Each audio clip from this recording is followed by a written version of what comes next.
This is Unfilter, episode 239 for June 8th, 2017. I don't know where this is going to go.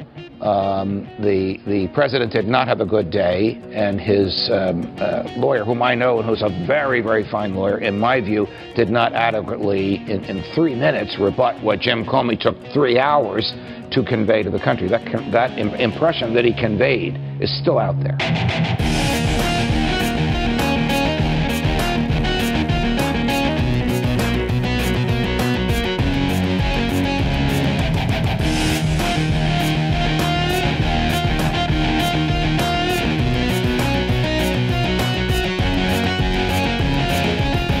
Yes, here we are on a very momentous day here in the Pacific Northwest. It is not a Wednesday as we record this. It is a Thursday. And Chris, I think what we need to do right here at the top of the show, I know you have the sound bumper ready for breaking news or the Situation Room or all of them all put together because today.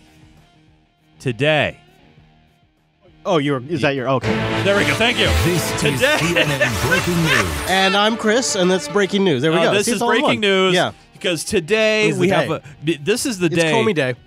Oh, really? Yeah, it's Comey Day. I thought it was just 2 days before the Northwest Pinball Show down in Tacoma. Nope. It's Comey Day. We delayed the show. Everybody's like, where are you guys? And we put a poll out to our patrons, and we decided... By the way, overwhelmingly, like 90% of our patrons said, yes, please, go ahead. That's totally cool. Yeah, and we just didn't want to have like this big gaping awkward hole in our show. But I'll tell you what, every day this week, there's been a story that could have been the entire show. So we're going to talk about that NSA leak that ended up on The Intercept and Reality Winner. Then we're going to be talking about... Who won? Reality. And then we're going to talk a little bit about Russia and Megyn Kelly's interview. Then we'll get to Comey's testimony. We'll try to get to the London Bridge attack, wrap it all up on a high note. Oh, don't forget UK elections today as well. Yeah, I know. And Theresa May lost a few seats. Remember how we said we need to make this a twice-a-week show? Yeah. Well, we're going to get there. I think we'll get to that goal someday. Maybe. I think we will. So let's start with the cyber this week. We're going to be moving pretty quick because there's so much to cover. So much. And we're not going to, like I said, we could have dedicated an entire episode to any one of these topics. But here's what you need to know about this Reality Winner leak from the NSA. ASL. For months, President Trump has been calling for a crackdown on leaks of classified information. Now, for the first time since Mr. Trump took office, an alleged leaker faces criminal charges. Don't you think it's interesting that we're 10 seconds into CBS's coverage and they've made it all about Trump? It really has nothing to do with Trump. No. But the entire setup so far has been about Trump. Well, I guess you can extend it to Trump because of the whole Russia investigation and the It feels like the same crap they did during the election. The Justice Department says Reality Lee Winner confessed to giving a top-secret report to a news website. Winner faces charges under the Espionage Act. A news website, one of the most relevant of our time news websites, The Intercept, who's still publishing Snowden leaks. They've published other big revelations recently. They have major journalists like Glenn Greenwald and Jeremy Scahill working for them. But, a website. Right. The president complained in February that the FBI could not stop what he called low-life leakers. Of course, Donald Trump in these tweets was talking about people leaking information about his administration. Right, from within the cabinet. Right. He demanded action again 1 month later. And he repeated in May, find the leakers. About 1 hour before Reality Lee Winner was charged, a leaked NSA report was revealed online. How about that timing? Yeah, interesting, isn't it? And it suggests that Russian intelligence tried to break into U.S. electronic voting systems just days before the November election. All right, so let's stop here and let's switch to another report who gives you a little more information. Tonight, this unassuming-looking 25-year-old is behind bars in Georgia, the main suspect in a federal leak investigation that the Department of Justice calls a threat to national security. Reality Lee Winner, an Air Force veteran who worked as a government contractor, is accused of removing classified material from a government facility and mailing it to a news outlet. The government says Winner, who had a top-secret security clearance, leaked this secret NSA report about a Russian military cyber attack on a U.S. voting software company days before the election. The document was first published by The Intercept.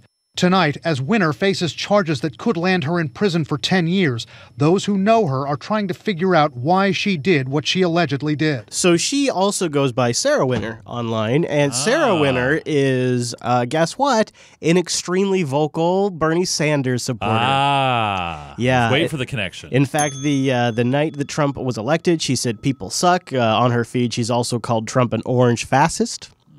So that's a millennial, right? Yeah, I guess. One of the millenniums. I'm going to just paint them all in a corner. So this report that makes it over to The Intercept essentially outlines that Russians were involved in going after one particular voting company in Florida. In fact, in some ways, it's pretty minor stuff. It would seem to indicate that there was some sleuthing going around by the Russians, but ironically, and I don't really know what the impact of this, but the irony of the entire thing is the company that the Russians hacked is famous for being a paper-only company.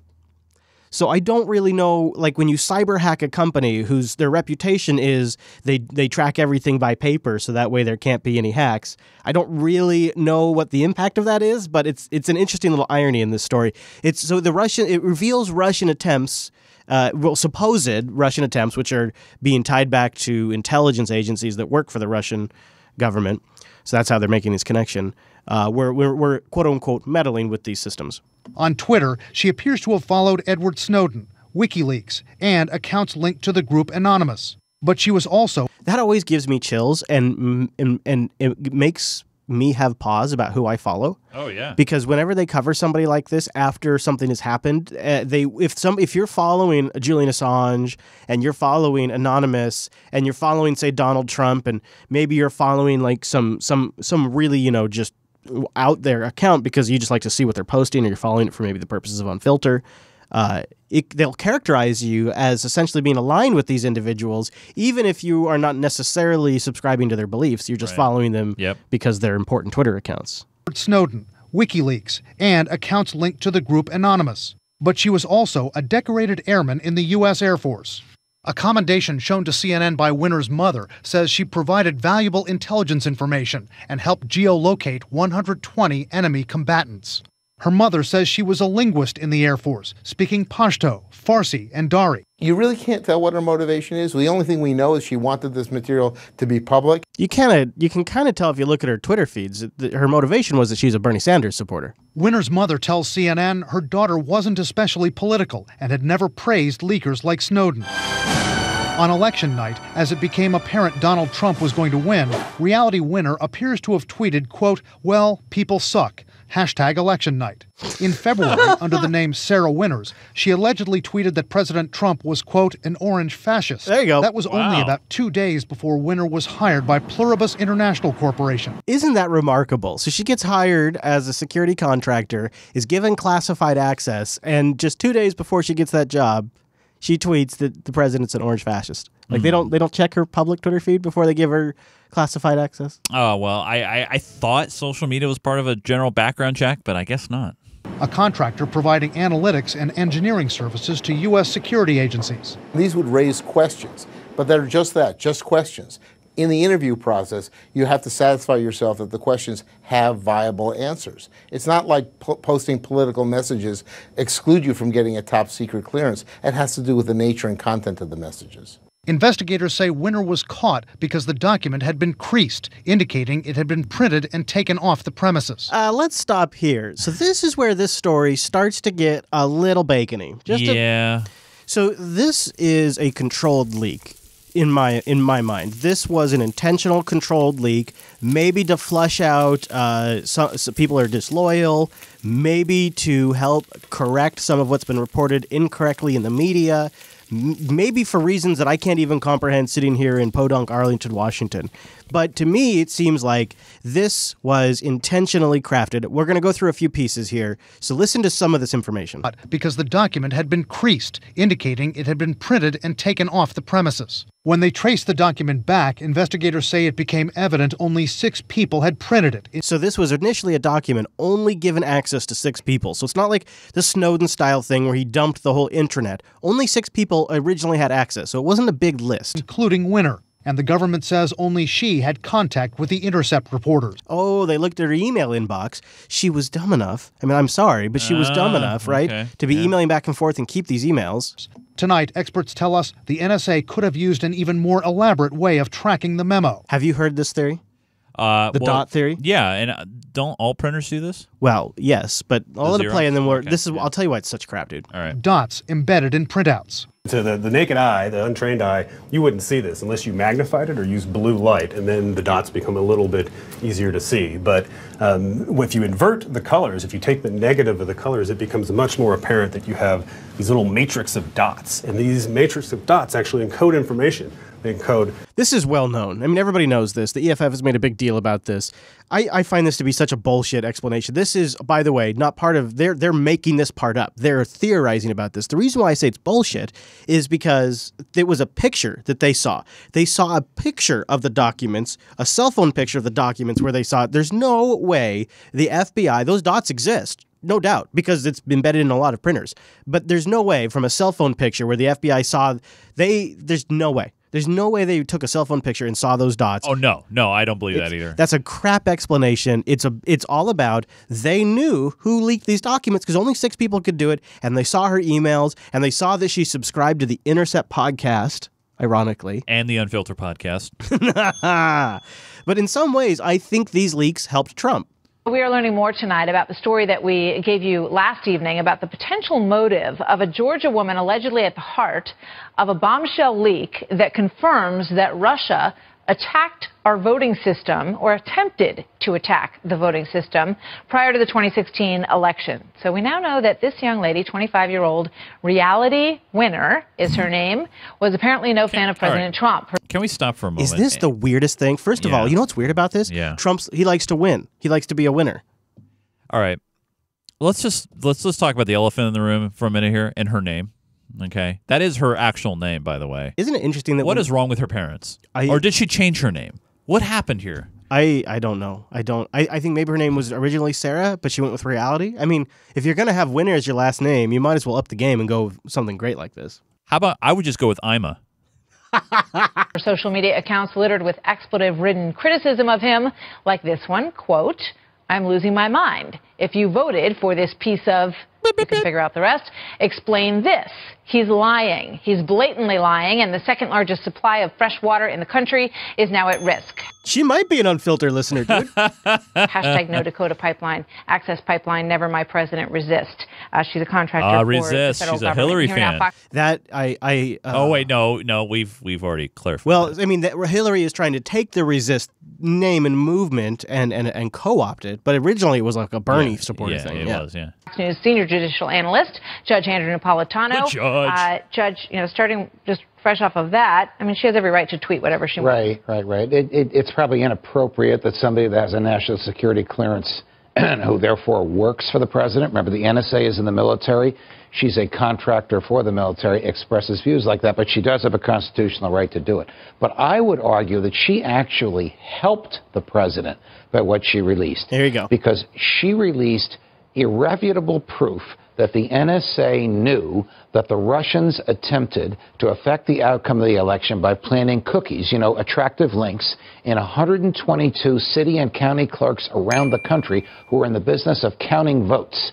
And if any employees in one of those 122 offices clicked on the link, then the hacker would be able to manipulate the outcome. President Obama denied that this happened. We now know that his NSA knew that it happened. You know what I wonder?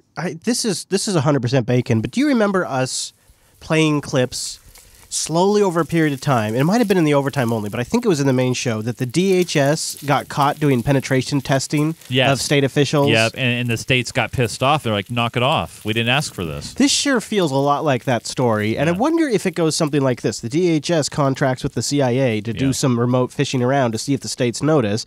They use the tool set that they have to make it look like the Russians, and meanwhile, the NSA is sitting around watching The Wire and sees this activity happen. We already know that's entirely possible. So yeah, totally. President Putin, whom none of us really believed, denied that it happened. We now know that he was lying. Why did President Obama deny that it happened? Well, Who knows why President Obama said what he said? Who knows? Who knows? All right, so we can't really spend much more time on it, but like I said, it's an interesting story. I read the entire report. I read all of the leaked documents by Reality Winner. One thing I just want to comment about this story is The Intercept has essentially been tossing a damp blanket on the Russia hacking narrative since the election started. Glenn Greenwald has been a pretty big critic, saying that, really the Democrats are selling out to the deep state and they're aligning themselves with the CIA simply just to bury Trump. And he's been pretty critical. And The Intercept's been critical. They've been publishing things that are counter-narrative, and they've been taking very reasoned stances on stuff. This is really the first time they've published something that says, yes, the Russians did have something to do with trying to influence the election. Right. Not necessarily in connection with the Trump campaign yet, but they had something down here. And when the moment that The Intercept ran that story, it was everywhere. Like all of the news outlets picked it up. Boom, boom, boom. Never before have they really done that with an Intercept story. The Intercept's been around since Snowden leaks were a thing. And this was the first time they just ran with it. I mean, they really, as soon as there was a story, and that story went on Tech Meme, it went on Slashdot. I mean, it went on like even the tech site. It was on the top of Reddit. It was on all of the news sites. The Intercept has never seen traction like that before. And I would argue that they didn't properly protect their source. The NSA was on top of it. The FBI had all of the information they needed. Within an hour of publication, they had Reality Winner.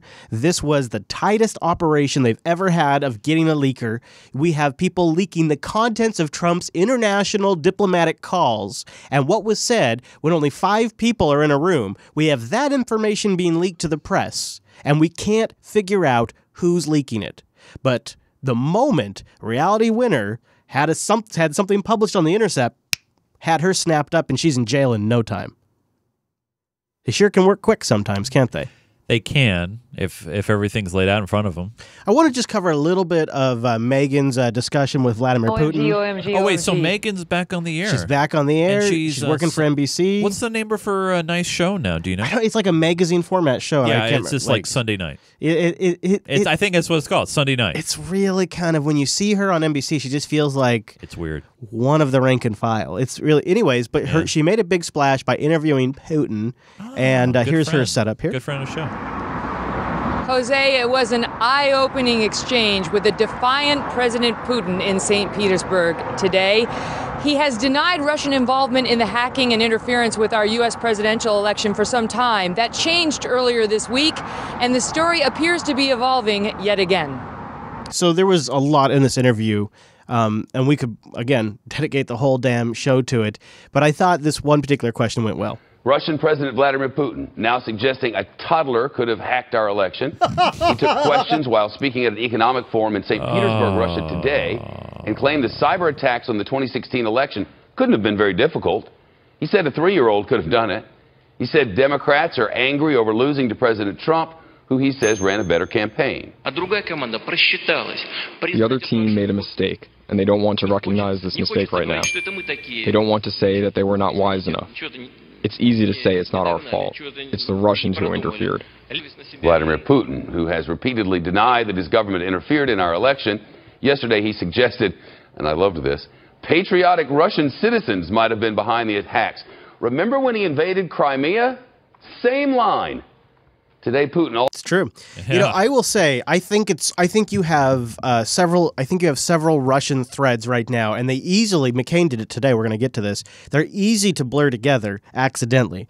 There is 4 distinct threads, and I'll outline them in further detail in the overtime, but this is the 4th thread, where there may, I have held this entire time that it seems likely to me that any major nation that has the means and has the interest is likely going to influence our election either via the way Israel does it, via the way that perhaps Germany might do it through different political groups or action committees, or by hiring publicists and marketing people. Like, there's so many different ways that these different nations try to influence the election in the direction that will most likely create policy that benefits their nation. Right. And Russia seems like very likely. If I were Putin, There's no way in fucking hell I would have wanted Hillary in office. Right. Like, it probably would have been a matter of national importance to make sure that she doesn't make it into office. And so it would not surprise me if at some level there was people screwing around. I don't believe it has necessarily anything to do with Trump. It doesn't have anything to do with the DNC's supposed hacking. I don't think it has anything to do with Michael Flynn. I think it is its own separate issue and likely where the fire actually is. Oh, yeah.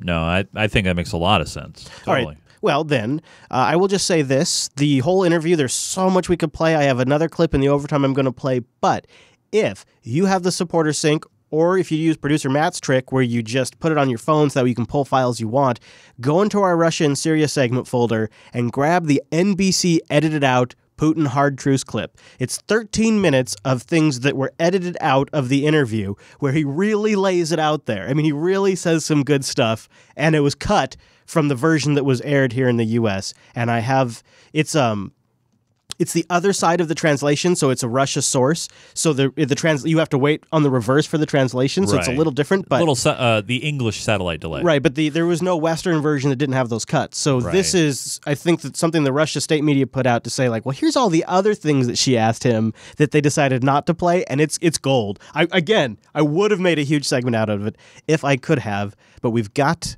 to get to James Comey's testimony, the real meat of our show today. My good friend Jim, your good buddy, who the night before his big testimony released his written statement, his opening statement, and it generated a lot of buzz. From the first of Jim Comey's 9 one-on-one interactions with President Trump to the last, less than a month before his firing, testimony that lays out a story of loyalty pledges, potentially damning requests, and a president infuriated by the FBI director's refusal to say publicly he wasn't under investigation. During a phone call, he said it, and then during another phone call, he said it. So he said it once at dinner, and then he said it twice during phone calls. Did you call him? In one case, I called him. In one case, he called me. And did you ask, am I under investigation? I actually asked him, yes. I said, if it's possible, would you let me know, am I under investigation? He said, you are not under investigation. So Jim Comey has all of these memos, and he's taken all of his memos and he's handed them over to investigators, but then they give them back to James Comey, who was out of town to stay out of the limelight. They give him back to James Comey, and from his memos that he wrote after every interaction with Donald Trump, he creates this master testimony. And it was published publicly, so I read the entire thing. It's only 7 pages long, so it's not that hard to read. Double spaced. And it paints a very specific narrative, and it definitely reads as a narrative that benefits from hindsight. So things sort of just line up perfectly in timelines. There's things that don't quite read as solid to me, but it all, for the most part, to me seems like an accurate portrayal of his interactions with Donald Trump. Comey describing an Oval Office meeting with Mr. Trump and other counterterrorism officials, where all but Comey were dismissed. I want to talk about Michael Flynn. I want to set the stage here. So they're there. Comey's first interaction with Donald Trump was a briefing about that dossier where it's supposedly he hired hookers, right, and had them piss on. And that was leaked by Russia, right? Something like that. Yeah, well, actually, it was somebody, a former MIA agent who was hired specifically to do counterintelligence research against Donald Trump. And the way he was paid was the longer the dossier, the more he got paid. So as time went on, and then he was fired and hired again, he just started adding more stuff to the dossier, and he would start taking things that he could source from anybody. Zenny saying, was that leaked by Hillary? Are you asking seriously? Yeah. Or are you joking? Yeah. Well, it was passed around. Interestingly enough, it ended up in the hands of John McCain. John McCain then brought it to James Comey. I remember. Yeah. Okay. And it was passed around Washington, D.C. for a while. And so James Comey's first interaction with Donald Trump was when he was the president-elect, and he had to brief Donald Trump about this dossier. And James Comey fucking eviscerates this dossier in this. It just says it's shit, it's crap. There is no basis in reality in this dossier. Wow. Yeah. I mean, he doesn't say those words. Right, yeah, but in summary. Mm-hmm. Yeah. And so it was this, but it's weird because it's his first interaction is a meeting where he briefs him on this. He's briefing him about this. And then Donald Trump thanks everybody and then says, I'd like to speak to James Comey alone. Dismissed. I want to talk about Michael Flynn. Comey quotes the president as saying, referring to his recently fired national security advisor. And Jeff Sessions even lingered a little bit, right? Because Jeff Sessions is... It was Sessions and it was Eric, wasn't it? Yeah. They linger, and Trump has to double down on dismissing them to make sure that it's just the two of them in the room. I hope you can see your way clear to letting this go, to letting Flynn go, Comey says Trump told him. He's a good guy. This is the day after Flynn had resigned. This memo does something else really positive for Donald Trump that I think we should mention just really quickly. It once again resets the narrative about Michael Flynn. The Russia conspiracy tinfoil hat narrative about the case that's building against Trump-Russia collusion is Michael Flynn. He's a key part. Michael Flynn was paid by Russian media to go to an event. He was close with the Russians. He didn't disclose it. It's a key part of this whole Russia conspiracy thing, and it's been getting a lot of momentum again. Michael Flynn, Michael Flynn, Michael Flynn.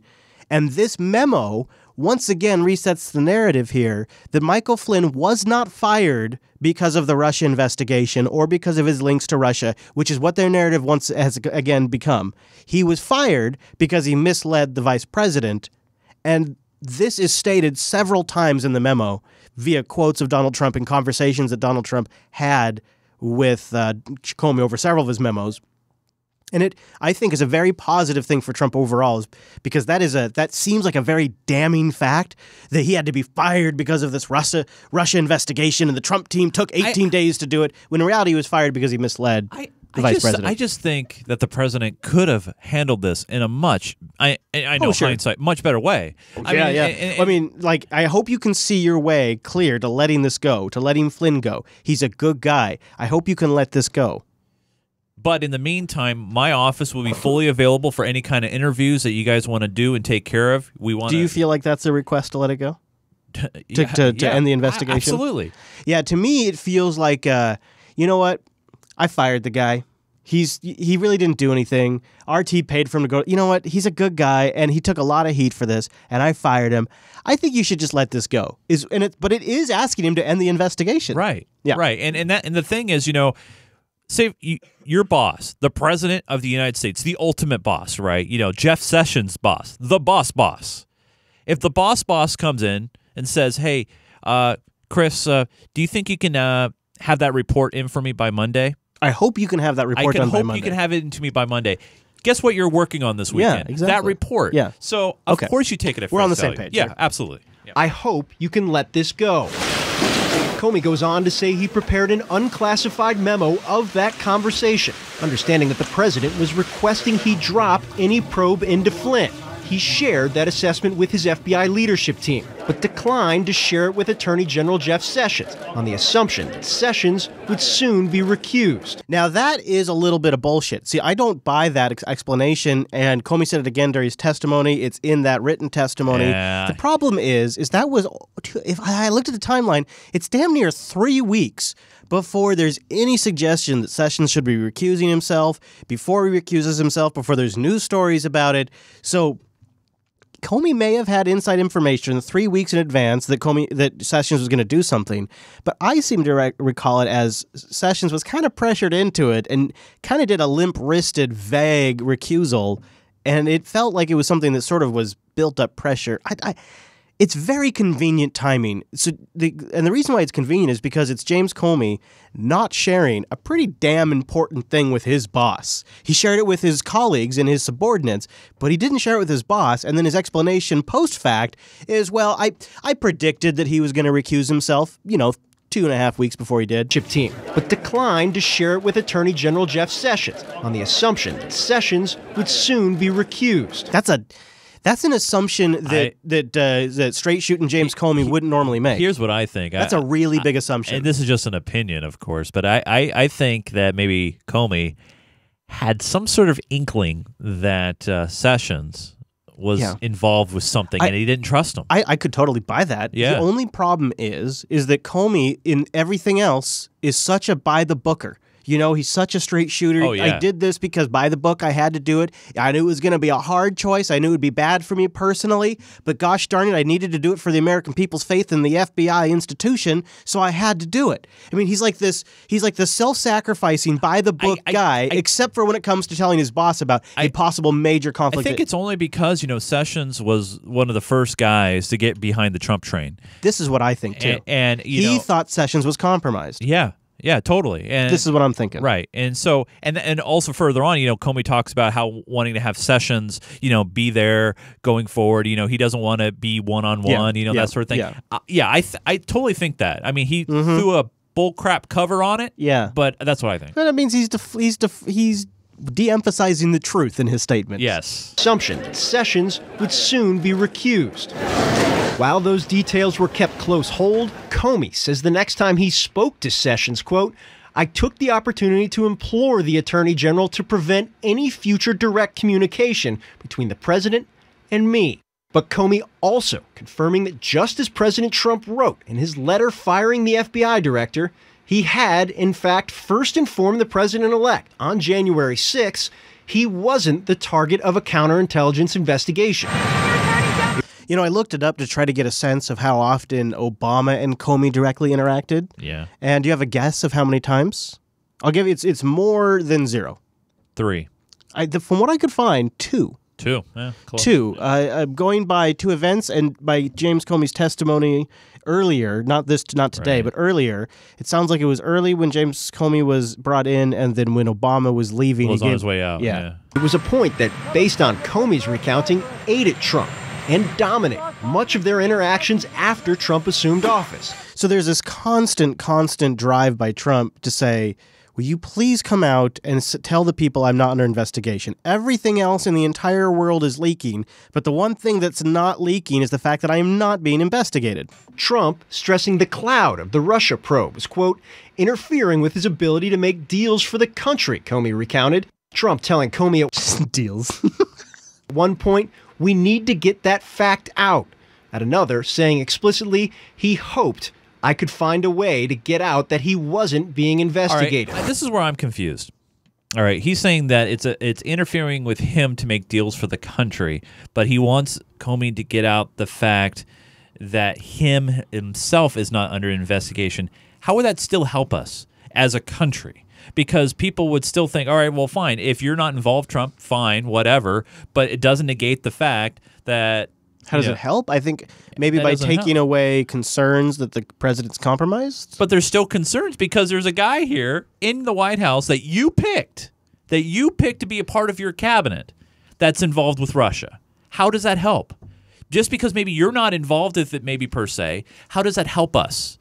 I mean, I think all it is for him, again, opinion, is, he wants to knock off the list, right, for his base. He wants to knock off that list. And if he's not looking good for his base, he wants other people to go, all right, hey, tell him I'm good. Tell him I'm good. Please tell him I'm good.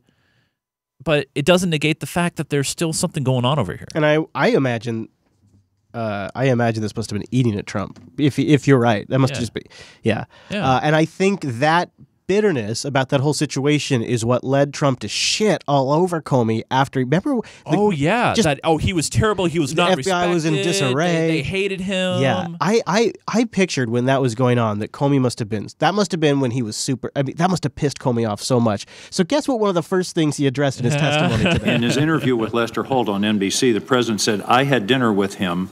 He wanted to have dinner because he wanted to stay on." Is this an accurate statement? He begins by immediately debunking these things, and then he'll roll into debunking the other statements. No, sir. Did you in any way initiate that dinner? No. He called me at my desk at lunchtime and asked me, was I free for dinner that night? And called himself and said, can you come over for dinner tonight? And I said, yes, sir. He said, will 6 work? I think he said 6 first. And then he said, I was going to invite your whole family, but we'll do that next time. I wanted you to come over. And is that a good time? I said, sir, whatever works for you. And then he said, how about 6:30? And I said, whatever works for you, sir. And then I hung up and had to call my wife and break a date with her. I was supposed to take her out to dinner that night. Oh, isn't he just lovable? Isn't he just the folksiest, lovable, most honest guy in D.C.? But you know what? His story can be corroborated by his wife. I'm just saying, this is Pete Comey. This is Pete Comey, and this performance is gonna get him another great job. It really is. I mean, tossing that line in there about breaking the date with his wife, it gets better actually. And that's one of the all-time great excuses for breaking it. Yeah. In retrospect, I love spending time with my wife. I wish I'd been there that night.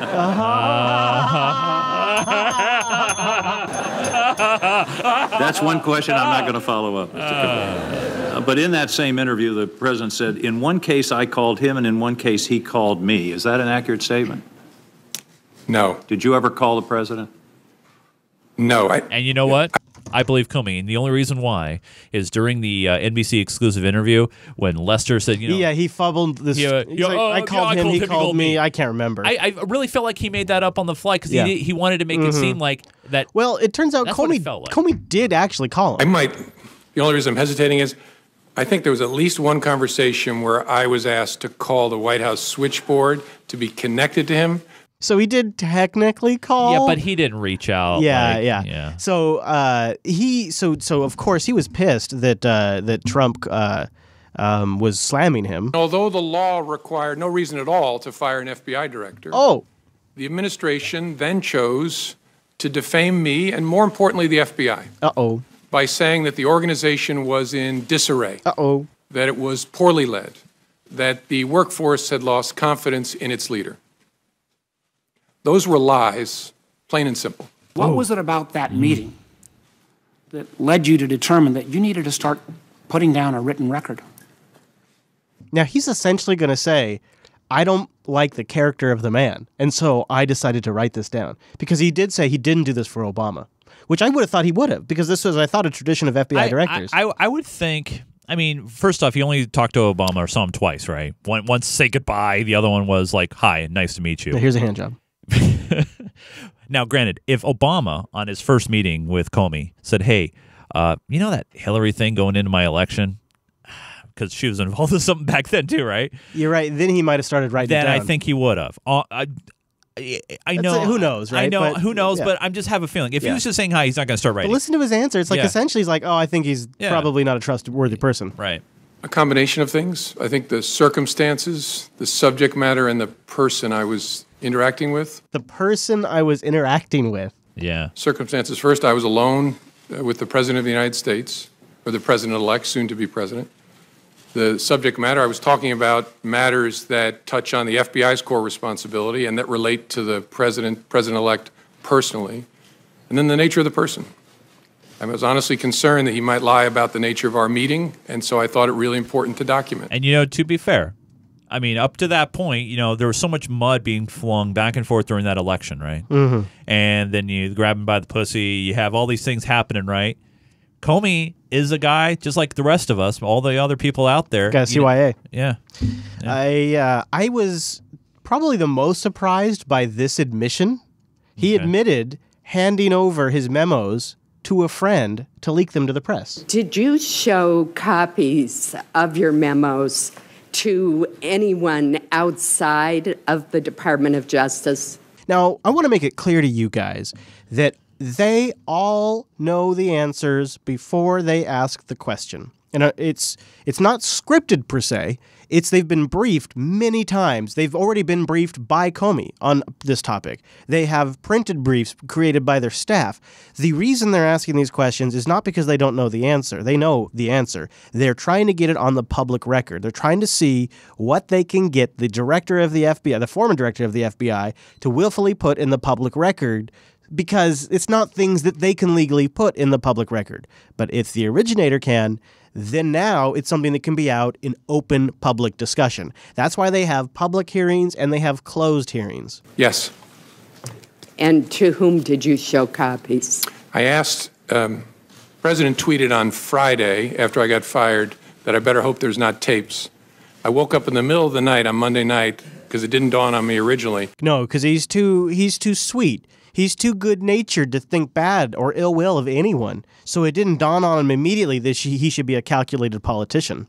That there might be corroboration for our conversation. There might be a tape. And my judgment was I needed to get that out into the public square. And so I asked a friend of mine. That explanation makes zero sense. No. There might be corroboration, so I needed to get my version out. Well, if there's tapes, and if you're telling an accurate version, those tapes would have, by their very nature, gotten your version of the story out. You were specifically trying to set the conversation in the political sphere by releasing these memos. These memos, by the way, were intentionally written unclassified so he could release them later to the public legally if he wanted to. That's why he's admitting this to begin with, is because he intentionally kept them unclassified. Right. For our conversation, there might be a tape.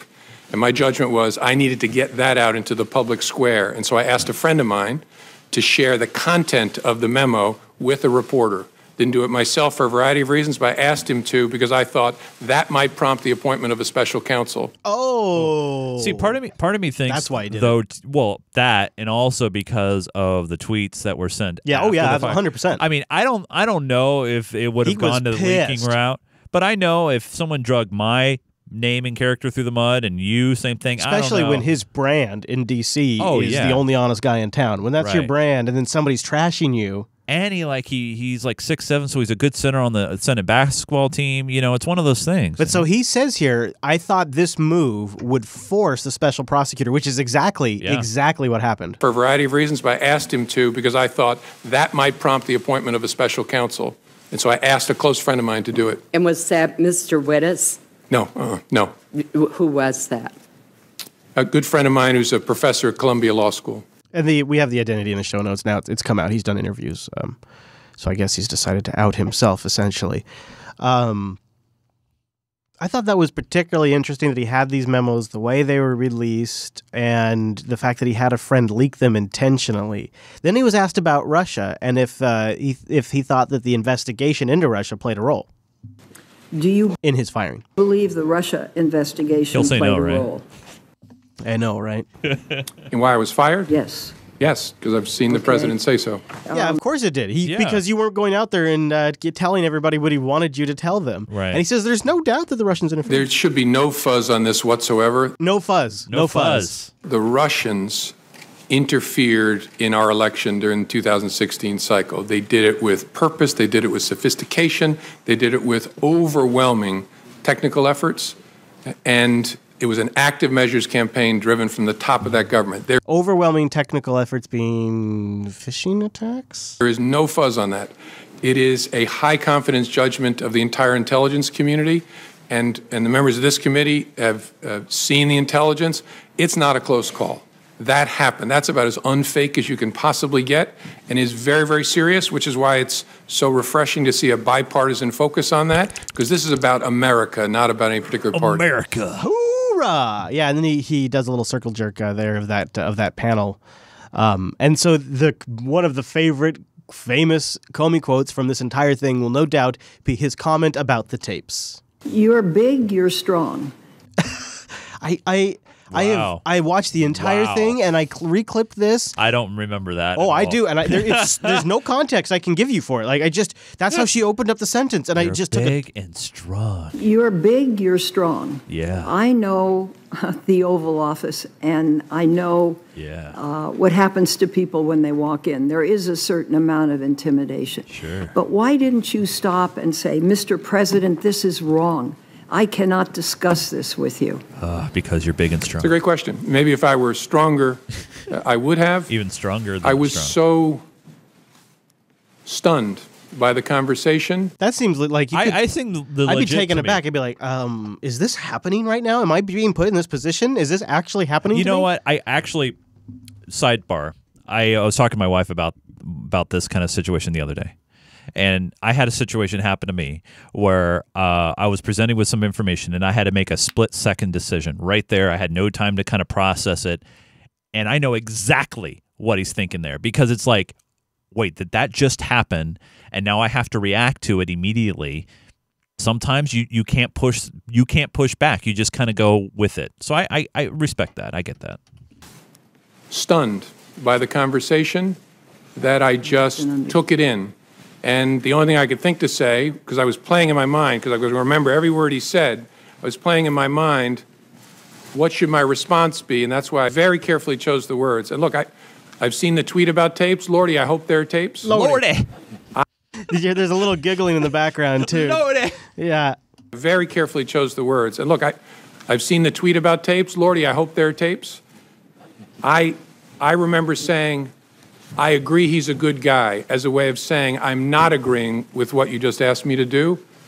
Again, maybe other people would be stronger in that circumstance, but that's how I conducted myself. I hope I'll never have another opportunity. Maybe if I did it again, I would do it better. Yeah. He's good at that, doing that kind of answer. There's also a line of questioning. There was a lot of questioning about the Clinton case. All right. All right, McCain. Are we going to do you have let me do one before right. we get there, because this one I think is maybe one that we should talk about first, because this All might right. be more important, but the McCain one's bewildering. But this one, I think needs more discussion. At one point, the Attorney General had directed me not to call it an investigation. He is dancing around what to me sounds like a landmine of situations. Just, this is huge. This is basically the former director of the FBI saying he had no confidence in Loretta Lynch on multiple reasons. She forced him to use the word, I believe it was matter, instead of investigation, even though it was, in his words, a criminal investigation. At one point, the Attorney General had directed me not to call it an investigation, but instead to call it a matter, which confused me and concerned me. You made a comment earlier about the Attorney General, previous Attorney General, asking you about the investigation on the Clinton emails, saying that you've been asked not to call it an investigation anymore, but to call it a matter. And you had said that confused you. Can you give us additional details on that?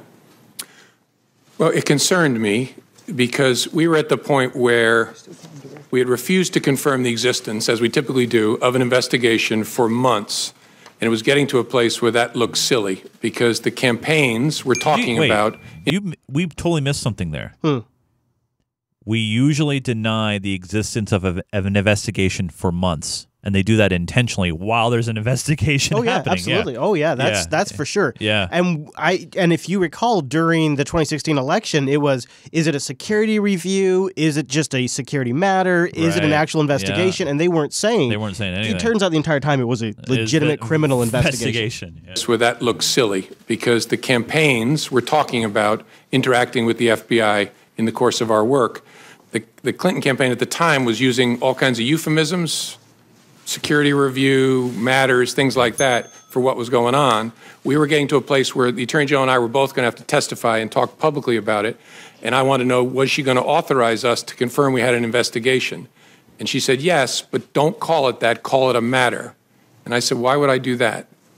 And she said, just call it a matter.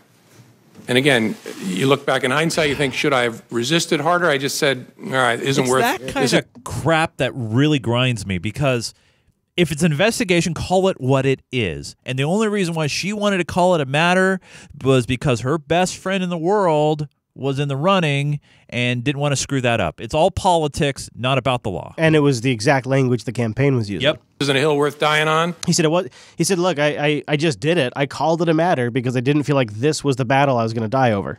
And so I just said, okay, the press is going to completely ignore it. And that's what happened. When I said, we have opened a matter, they all reported the FBI has an investigation open. And so that concerned me because that language tracked the way the campaign was talking about the FBI's work, and that's concerning. It gave the impression that the campaign was somehow using the same language as the FBI because you were handed the campaign language and told to be able to use the campaign. And again, I don't know whether it was intentional or not, but it gave the impression that the Attorney General was looking to align the way we talked about our work with the way a political campaign was describing the same activity. You know, because also her meeting with Bill Clinton on the tarmac. On an airplane, in Albuquerque. Yes, that was nothing to do with it. So let's set the context for this. This was one of the most hyped hearings in our lifetime. Yeah. And it was simulcasted live on all of the news networks. Everywhere. Anchored by their biggest anchors. Everywhere. So you had politicians who knew this was their moment in front of the American people. This was a massive production. And it's within this framing that John McCain's questioning is even more embarrassing because this is the biggest national stage he's been on since he ran for president. Yeah. In the case of Hillary Clinton, you made the statement that there wasn't sufficient evidence to... He's already off the rails. ...bring a suit against her. So he's bringing up what happened during the 2016 election. Got it. Okay. It had been very careless in their behavior, but you did reach a conclusion in that case that it was not necessary to further pursue her. He's talking about Hillary Clinton, right? Yep. Yet at the same time, in the case of Mr. Comey... He even gets he means Mr. Trump, but he says Comey.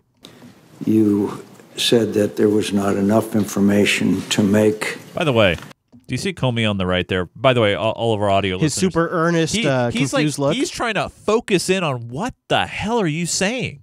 Like I was watching this at work. I was like, what is wrong with him?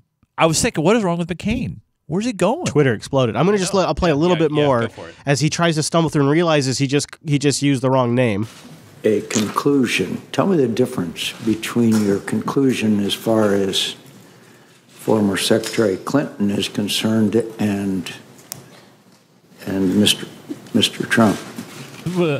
It is the question's nonsensical. They're not even the investigations are not related. One has to do with her using a private email server handling classified information, and one has to do with people in your campaign potentially having connections to the Russian government. Like they are apples and oranges, and McCain doesn't know this. I like turtles. The Clinton investigation was a completed investigation that the FBI had been deeply involved in, and so I had an opportunity to understand all the facts and apply those facts against the law as I understood them. This investigation was underway, still going when I was fired, so it's nowhere near in the same place. At least it wasn't when I was. But it's still ongoing. He goes on for 8 minutes badgering Comey. Investigated. And Comey attempts to dance around and answer the question. And what McCain does is he plays the incensed, how come you haven't thought this role, even though he's not saying anything intelligible for the entire 8 minutes. And it comes across as if he's being critical and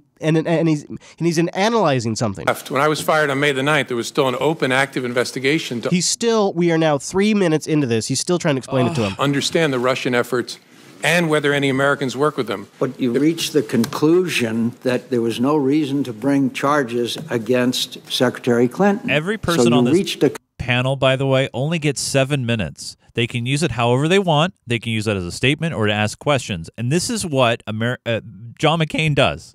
So people could not make sense of it. It was really something to watch. You and I were chatting about it. My head hurts now. A reporter managed to stop him on the way out and ask him, could you clarify what you meant? What are you getting at when you're talking about the thing? So I want to paint the scene for you, too. John is he is out of breath. He is sweating. And he doesn't make any sense again. You're saying that in the case of the investigation of former Secretary Clinton's... You see how he's dripping, too? Like, he's not in good health. I mean, I know he's an old man, but... Yeah, but, man... Involvement.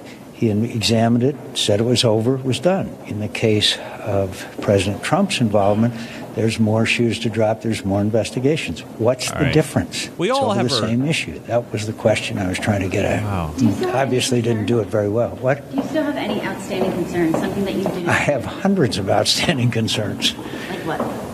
He can't name a single one. I can't even bother with all the other aspects of this thing. Every few days, another shoe drops. This is the classic scandal. So he sounds when he's questioning Comey, he sounds like he's implying that Hillary colluded with Russia and that should be investigated. But then when he's out being interviewed afterwards, he's implying that this is a huge scandal, that more shoes are to drop. It isn't the same as Watergate. It isn't the same as Iran-Contra. But it has the same earmarks of a new revelation every few days. He's really lost it, and he looks in poor health. I mean, I don't understand why he's standing there when he has one of the best health care plans in the country. He should get checked out. So your good buddy, my friend, Paul Ryan, explains it all away. Oh, no, I don't want to hear this. People now realize why the president is so frustrated. When the FBI director tells him on 3 different occasions he's not under investigation, yet the speculation swirls around the political system that he is, That's frustrating. Of course the president's frustrated, and I think the American people now know why he was so frustrated, because this speculation was allowed to swirl when he was being directly told by the FBI director he wasn't under investigation. Look, as far as the conversations and all of that, this is the new line, so get your notepads out, everybody. I'm not going to speculate in any of this. I would just add... I'm just going to speculate a little bit. That, of course, there needs to be a degree of independence between DOJ, FBI, and a White House, and a line of communications established. The president's new at this. He's new to government.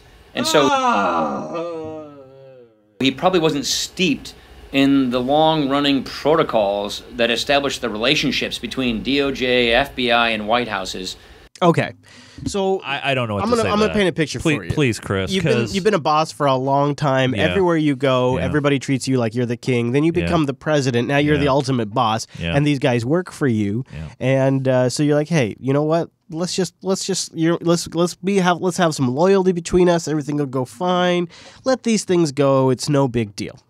He didn't know any better. He just didn't know. He didn't think about the fact that he's the president asking an FBI director to drop an investigation.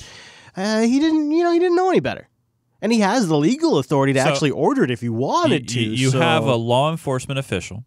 He didn't know any better. He doesn't know how to talk to a law enforcement official. Chase, you see, running protocols that establish the relationships between DOJ, FBI, and White Houses. He doesn't know about these protocols. Oh, I know. Poor guy. He's just new to this. We should just send him a How to Be President for Dummies book, and maybe he can read it. He's new to this. Poor guy. He's new to this. Unbelievable. I'm sorry. And by the way, that's the defense. That's terrible. That's the worst defense. I will flip it around too, Please. because I agree, and I'll put it this way: imagine for a moment, everybody, that it's President Obama's first term in office. What was it? When was it? It wasn't 2008. That was the second election, right? God, it feels like a lifetime ago. Imagine in President Obama's first 200 days, if every mistake that was made, the Democrats came out and said, "Well, he's new. I mean, he's only been a one-time senator. It's not like he's a DC insider. He's an outsider. He's new. He doesn't know any better. Listen, don't worry about it. Listen, he'll get better. Barry's new." I mean, the right would have eviscerated Obama for that. Yeah, and now it's the go-to defense. Oh yeah. Oh no, he's just learning. He's new. However, Judge Napolitano, the judge, he doesn't think it was a good day for Trump. He thinks that Comey testimony didn't go very well. The fired FBI Director James Comey says it'll be up to the special counsel to decide whether President Trump was trying to obstruct justice when the president talked to Comey about the investigation of the former National Security Advisor Michael Flynn. Comey testified that the president said, "I hope you can let this go." And even though the president used the word hope, Comey made it perfectly clear in testimony that he took it as a direction to drop the Flynn case. The president's private lawyer insists that the president never directed or suggested anything like that. Let's take it to the judge, Fox News senior judicial analyst, Judge Andrew Napolitano. Well, that's a he said. Right. But if he did say it? Well, if he did say it, either because examining the credibility of the two of them, a neutral observer concludes that he said it, or because there are tapes and they bear out what Jim Comey said. The question is, what was his motivation? So if the president's motivation was... Now, this is an interesting thing here, because how do you get to a man's motivation in an investigation? It feels like it was the same thing when it came to Hillary email investigations. Like, you can't litigate motivation unless you can prove motivation. Like, you can't just kind of guess. We got more important things to do. Conserve resources. The NSA leaks are worse than this. That's a legitimate order. But if the president's motivation was, I don't want you to go after Flynn because he's got some stuff on my friends and they have some stuff on me, that would be a corrupt motivation. And a corrupt motivation turns that order into obstruction of justice. Now, the president cannot be indicted for a crime while he's the sitting president. No, that would be Congress. Correct. Congress would decide whether or not to proceed forward with anything, whether or not this rises to the level of high crimes and misdemeanors. The Supreme Court has never ruled on whether obstruction of justice is an impeachable offense. But in the Nixon impeachment, which did not mature into impeachment, as we all know, he resigned before there was any impeachment. In the Clinton impeachment, which by today's standards I think seems frivolous, but was an impeachment, Both of those were based on obstruction of justice. So there is a general consensus in the legal community that a demonstrable case of obstruction of justice, interfering with a federal criminal investigation for a corrupt purpose, would constitute an impeachable offense. Was that the most damning moment of the day in your mind? No. No. In my mind, and you and I looked at each other because we were right here in this room. It seems like it was yesterday, but it was a few hours ago. It does seem like it was yesterday. It's weird. Yeah, it's very weird. The most damning thing was when Jim Comey suggested a quid pro quo. He suggested that I agree. This is why I left this part. The president basically gave him the impression, here's the quid pro quo, Jim. You want to keep your job as director of FBI?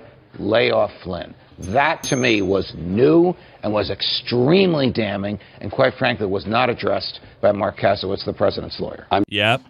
And here's the other thing I wanted to add about the president's lawyer. You know, I watched his, I would say, counter speech. I guess, yeah. I guess. And it was released as a written statement, too. Yeah. If I was the president of the United States, okay, and I was involved in a he said situation, okay, I would go out there to give assurance to the American people, the people who voted for me, and maybe the people who didn't vote for me. I would get out there on a microphone and say, and just lay it straight, you know, as you can lay it straight as you can. By having his lawyer So, yeah, I asked him to hopefully let it go, but just because I knew this whole thing shit, like something like that? Or something. And you can turn it and make it written professionally, you know, have your speechwriter write something nice for you. But instead, he has his lawyer, which... I'm sorry. I think that tells you it eeks of just like something's going on. I think it tells you the way their handling of this has shifted, and now they're having their legal representation. And this is a step more serious. And I would not be too shocked if Donald Trump ends up getting pulled in by Bob Mueller for a testimony, and that is going to be. Do you think Donald Trump refuses to talk to Bob Mueller because he has that option? He doesn't have to. No. You think he will? I think he will. I think he's confident in himself, and I think he would say... Does he take the fifth at any point? No, he'll just bumble around in his sort of shaggy dog style of speaking. I called him, he called me? It'll be a lot of like his other interviews have been, but I think he genuinely believes there's no there. Yeah. That's my impression of this. So I think we could end up with Donald Trump being tested, just like, you know, it happened to Clinton. Clinton was pulled in, and it was a public session. It's just that when his lawyer came out and started talking and making the statements that he made, I was thinking in my head, I was like, if Trump was completely innocent in this whole situation and there was nothing going on in this whole situation, then why did he fire Comey? I mean, ultimately, right? He said he fired Comey because the FBI lost confidence, and then he tweeted out he fired him because of the Russia situation, and then his lawyer said, oh, well, no, that's not the reason why he got fired. I brought some bacon for this very question. And, you know, I knew that this bacon came from Bainbridge, so why don't you go ahead, tell me. I suspect that, and this was leaked, and then, of course, the White House totally denied it, but it was leaked that Trump also asked for pledges of loyalty, in a sense, from other members of the government, like maybe the NSA director, people like that. They denied it in a sense. They kind of indirectly denied it in their testimonies. But I wouldn't be too surprised if, to Donald Trump, he needed to set a damn example, because this guy wasn't being loyal. And he asked Comey on several occasions to come out and tell the public that he was not under investigation. And if you look at Trump's tweets before Comey was fired, he's asking the FBI, stop these leakers down, shut these leakers down. Well, who's he talking to? He's talking to Comey. He's talking directly to Comey on Twitter. Yeah. And I think it was this frustration. All this other crap's leaking out, but the one thing that I need the American people to know so they can know how great I'm doing isn't leaking out. And he just said, you're not going to be loyal to me? I'm firing you. I can. It's my prerogative, so I'm firing you. Yeah, but then remember, he had Sessions dig up something, write up something, or whatever the case may be to make that happen. Remember? So, God, it's not going to end well, or at least, if not end well, something. There's a bigger, deeper thing going on here that we don't even know about. I think part of what's happening is there is legitimate collusion with maybe some members, perhaps, if you consider being paid by RT to go to an event. I think that's pretty weak. I think there is much more damning connections in Washington between Russia and Washington that are being ignored. But I don't think colluding with Russia to begin with, even if colluding existed, I don't necessarily think it's a bad thing. Then why is it that like the administration is so not on board to say anything bad about Russia? Or sometimes you get a little tidbits like, oh, they're not being fair. Well, if you look at where it counts, they just released another statement saying they have no intentions to revise the sanctions. That's really those are the actions that matter the most, and they're not budging on the sanctions despite what some of the leaks have said. Right. I too though. Let's be clear. If I'm Trump, my position is this. Let you be clear. The Russia hate, it was stirred up by the Clinton campaign. It's a bunch of crap. Russia should be our allies on the war against terror. A lot of Russia's interests actually align with our interests. Putin seems to be a pretty level-headed guy. Why not cooperate with them? Yeah, wouldn't it be great if the Donald Trump presidency was the presidency that realigned our relationship with Russia and made it productive? Do you think Russia had any I know they're just NSA tools. I know there's CIA tools out there, and we've talked about the conspiracy bacon, but do you think honestly that Russia had any involvement in the election process? Meaning it could be putting out disinformation, meaning probably. Yeah. I mean RT's a thing. Yeah, totally. Yeah. I mean, we just said, like they were probably fucking around with some state voting systems. Yeah, I mean that's probably a thing. And probing for holes. You think? And I bet you they also were paying for lobbying groups. They were probably financing super PACs. I mean, I bet you they were. Yeah. Is the reason why Trump and his administration don't really talk about that or don't really want to talk about that? I think it seems to us like a big deal because we're so disconnected. That is business as usual. Right. I think all of it is both sides. Yeah, I think all of it's business as usual. Yeah. I think we do it to them, they do it to us, and I think the reason why to us it seems like, oh my God, this is out of the ordinary is because they don't tell us it's going on. Right. I think when you have these separate threads, it's easy, like for McCain even, to confuse them all. It's easy to confuse the Hillary Clinton email investigation. It's easy to confuse the hack of the phishing of the DNC and the DCC. It's easy to confuse fake news and potential propaganda put out by the Russian government. It's easy to confuse the Russians potentially interfering with local state governments or probing around to see what they can find to get data on people. All of those things are separate things. Those are all separate things, right? But they constantly get twisted up into this big, huge narrative to try to build the case that Donald Trump is the Kremlin candidate. And I don't think that part of it holds up yet. I find the connection to Flynn to be pretty damn weak. He was fired because he lied, not because of the Russia investigation. There's been no legal action. We are now 7 months into this investigation. It has been chopped off at the head and replaced by a special prosecutor. The FBI director has been fired. We are 7 months into this thing, and there is no direct proof of any connection or collusion. I mean, at some point, where do we go? Okay, this is 7 months of wasted time. I mean, really, 7 months into this thing. Yeah. And we've got nothing yet. So what's should we red book yet? Is it going to be done by the end of the year? I definitely think not. No, I think what we are getting right now is we are getting the groundwork for a sustained media campaign until the 2018 election. So what we're having right now is we're building the framework for the case that will be played out over the next couple of years to get us to the 2018 election, to get Democrats to win seats. That's what this is ultimately about. That's why there's all the confusion, because there are legitimate things that happened.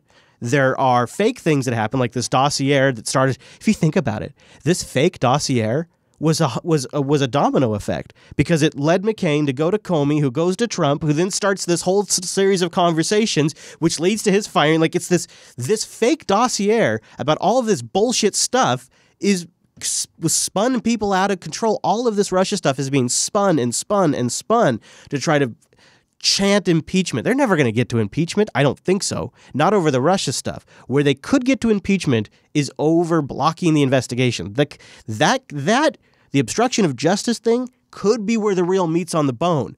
But the irony would be, it would be an obstruction of justice over a bogus investigation to begin with. It was a politically manufactured investigation that he then tried to stop to politically benefit himself, which would then lead to his ultimate impeachment, possibly. But it's going to, when you're using words like hope, you really then have to try to prove the president's motivation and intention. And that's a hell of a case to make against the sitting president. It's a hell of a case. Oh, totally. I want to do a little world news. There was the London attack, on the stabbing near the bridge. 6 people were killed in a vehicle and stabbing incident. Here's a little coverage of that. It began in what is becoming a familiar, horrifying way. The white van here on the left was driven down the pavement on London Bridge, running down people out for a drink on a warm summer's night. The van crashed. But it wasn't over. The 3 men came out of the van, and then they headed towards Southwark Cathedral. They went down the stairs, and I went over to the edge next to the van to see where they was going. And then there was a bar full of people there just having a good time, and they went running straight into them. And then I'm not too sure what they're saying. I think they were saying, "This is for Allah." This was an indiscriminate attack with knives in a crowded area of pubs and bars known as Borough Market. There was an immediate armed response from the police. Ooh, this is for Allah, they shouted, supposedly. It's a really sad situation. No, it's terrible. The part that I thought maybe you and I might have more commentary on was I think it was like the next day, your good buddy, my friend, strong friend, Theresa May, had this to say about safe harbor on the internet. We cannot allow this ideology the safe space it needs to breed. The safe space, Chase, to breed. Yet that is precisely what the internet and the big companies that provide internet-based services and encryption provide.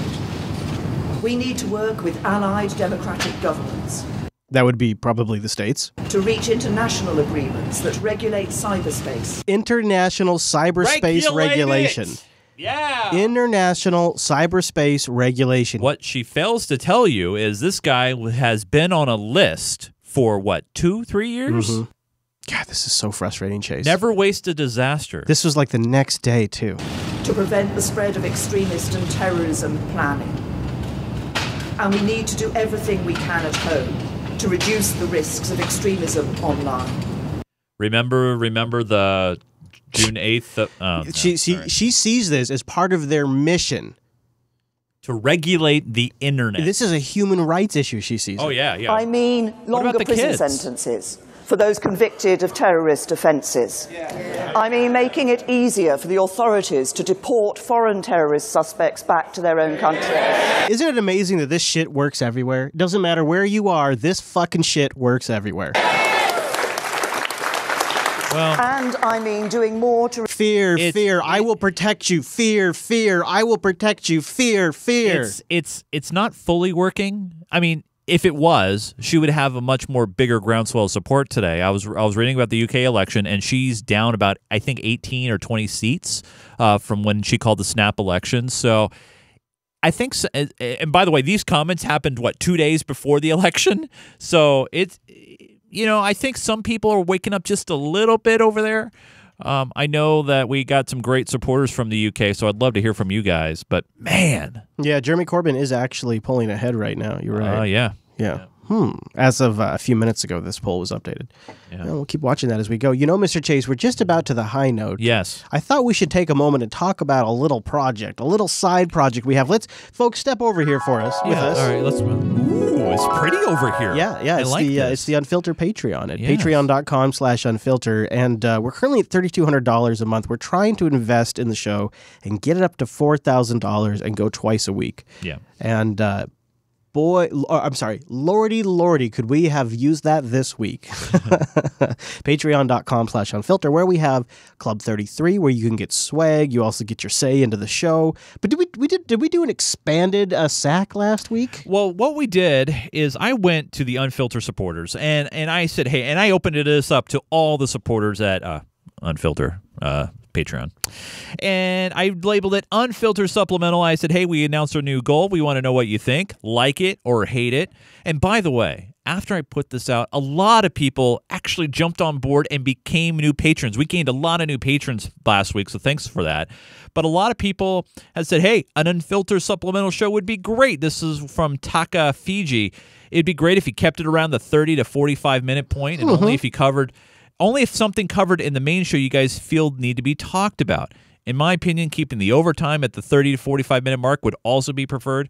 I look forward to getting Unfilter every week to get my fill of news and only watch a handful of news programs. Yeah, I don't know if we'd do overtime for every supplement. I think that'd probably just stay for the main show. Yeah, I think that'd be for the main show. A lot of people say, hey, this is an excellent idea. I'm for more Unfilter, more please, overwhelmingly yes. So here's the thing, you guys. By the way, and one mention here, how do you get on the Club 33 wing list? Here's how you do it. You become a patron. If you're already a patron, go ahead and select the Club 33 level. And then what happens is when you select it, it'll say, hey, there's no spots available. You can click a link that be email sent to you when a spot opens up. We are brewing some new swag. I wonder if we should open some more spots as we try to get the price point up. But because because if we can get more people at 33, then we need less people to get us to 4,000 so we can do the multiple shows. And by the way, I'm just saying it could be in our advantage. Just the reason. Hold on one second. The reason why we don't do it is because we're trying not to bury ourselves in swag. Oh yeah. Well, here's the thing, you guys. Patreon lets you put in any amount that you want. Mm-hmm. We have levels that give you certain access, but they're. I'm going to be a little greedy here. Sorry, I'm going to be a little Trumpy.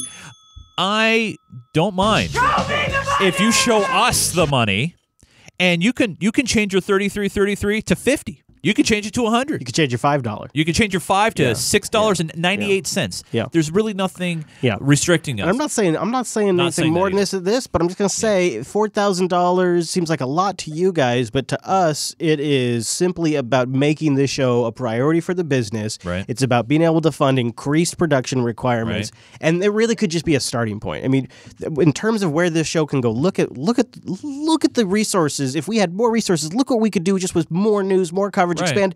All of these topics could have been dedicated shows even. Yeah. We could have had multiple episodes this week. Yeah, it's reinforcing for time and energy and everything. Mm-hmm. So, hey, if you guys want to support our awesome show, and thanks to all of you guys who signed up over the past week. Yep, and our supporters were pivotal in us deciding to have the Thursday edition this week. 12%. And by the way, we know there's a lot of people out there who enjoy our show that are not patrons. Yeah. And, we love you guys too. But really, you guys who support us on Patreon, you guys mean the most to us. Because without you... Those other people, they're sub supporters now.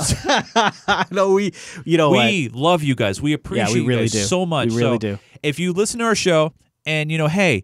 Instead of that Starbucks coffee that cost me $4.50 in one coffee, if you enjoy a month's worth of our content, consider becoming at least a $2 supporter today at patreon.com/unfilter. You got it, buddy. Also, a huge shout out to everybody who spreads the word about the show, promotes it to friends who think like you do. I love it when fans of the show tweet at you and they tweet at me, and they say some of the nicest, kindest things. It's motivational, and especially after last week when honestly I was feeling down. Yeah, I was pissed because people ripped into me. We actually had some Unfilter supporters and some people on YouTube going, you know what, you're doing something right when you're pissing somebody else off. So thanks so much, you guys. Alrighty, patreon.com/. That's it, Chris. I need a high note. Come on, let's go. I need it. So this is a topic I like to follow a lot. And that is driving stoned, because I think this is the biggest challenge to recreational cannabis is how they can measure this and just the massive wild card that this is. The National Traffic Highway Safety Administration says on Friday and Saturday nights, 1 out of 5 drivers has a drug other than alcohol in their system. The agency says the drug that saw the biggest increase between 2007 and 2014 was marijuana. Oh, now this is a funny stat because it's marijuana. Marijuana. It's a funny stat because what they're actually saying is, in addition to being drunk, we also discovered some THC in their system. Now, it's not that they're not drinking. It too is that they're doing both apparently, which is kind of funny because you have to wonder if perhaps the way THC works, it remains in your system for like up to more than a month. So if you're drunk and you've smoked pot in, say, the last 3 days, wouldn't you show up as drunk and having THC in your system? It seems like this is just right off the very beginning. This is already a hard thing for them to measure properly. The National Institute on Drug Abuse says after alcohol, marijuana is the drug most commonly involved in crashes. Even so, some argue marijuana doesn't necessarily make a driver unsafe. Like this San Diego woman. She asked us not to use her name because she doesn't want her boss to know she smokes pot. The woman says marijuana makes her a better driver. I think it's just because the weed makes me feel so much more relaxed. A better driver. They give her like the most hokiest looking joint too. It looks like a cigar. That doesn't look like a joint. That looks like a little stock footage, Chris. Like a little sweetie or whatever they're called. Stock footage. So this gal says, I drive better when I'm stoned because I'm not such a basket case. Isn't that what she's saying? Yeah. She asked us not to use her name because she doesn't want her boss to know she smokes pot. The woman says marijuana makes her a better driver. I think it's just because the weed makes me feel so much more relaxed. I think this is a good Uber candidate. And I don't feel rushed because most of the time I feel rushed just because of the nature of my job. But when I'm smoking weed, I can go whatever pace I want to. But I think she needs a new job. Others could smoke the same amount of pot as this woman and feel totally out of it. So where do we draw the line? Researchers at UC San Diego are trying to find out. So this is the room where we do the driving simulations. Oh, God. You can already tell where this is going. This is such a stupid premise because you have to control the variables. So you're going to have your new pot smokers, and you're going to have your experienced pot smokers, and you're going to go get your high-potency weed and your low-potency weed, and you're going to divvy it up, and you're going to make sure that they smoke and log, and then you're going to measure their different performances. Seems like a great idea on the surface, except for the nuance of pot is so much more complicated than that.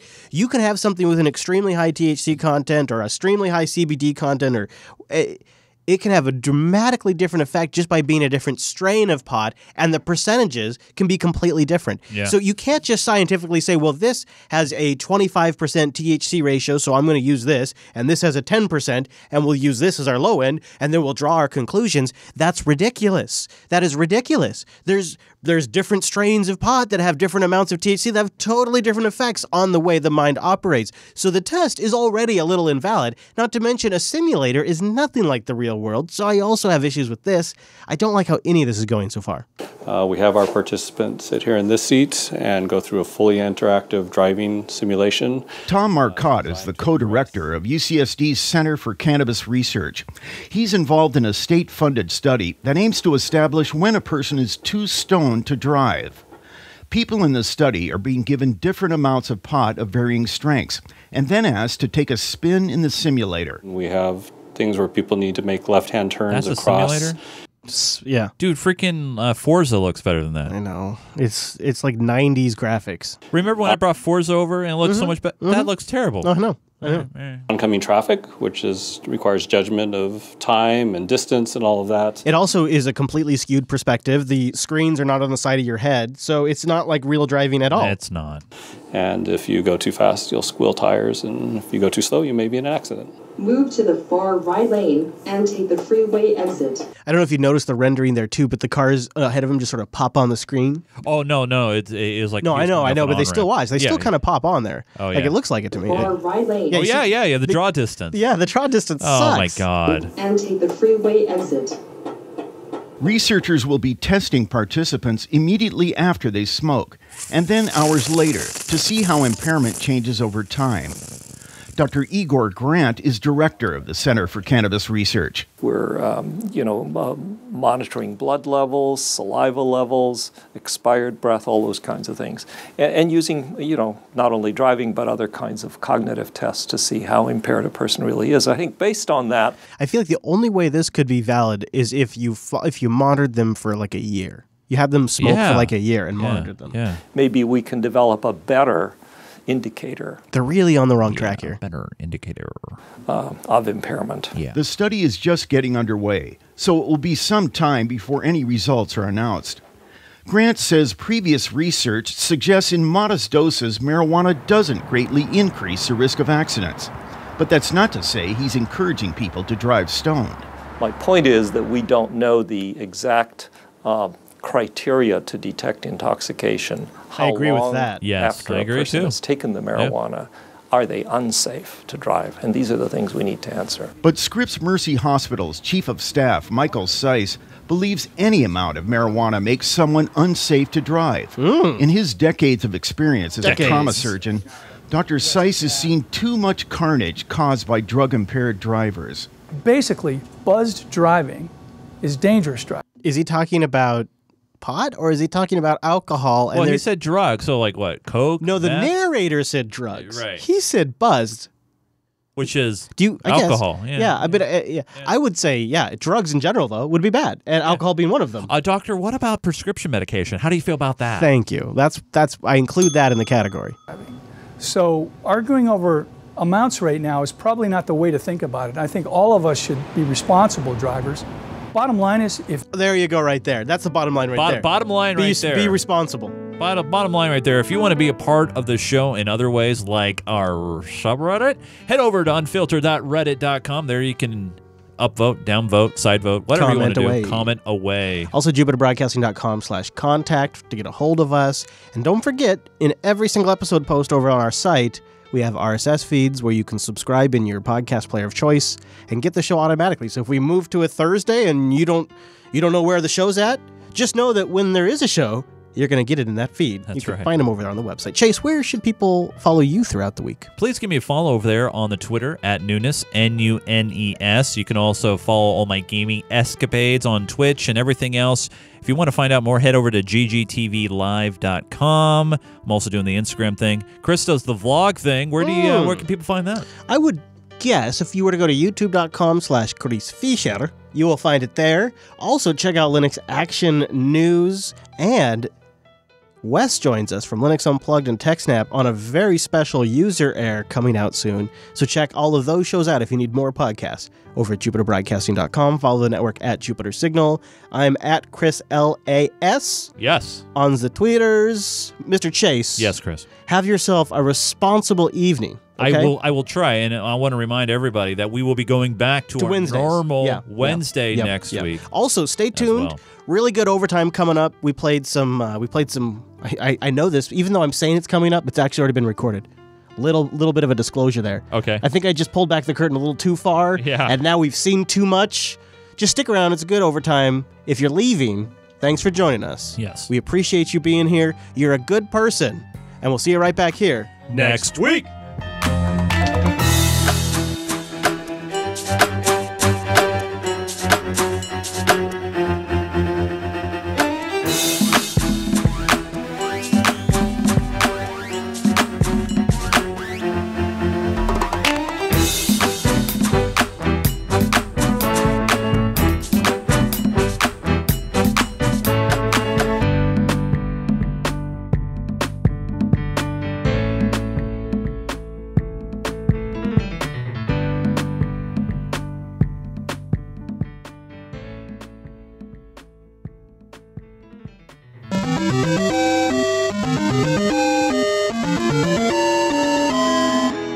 Don't believe those guys. The show is far from over. Maybe the most important clips yet. It's time for episode 239's Overtime, brought to you by patreon.com/unfilter.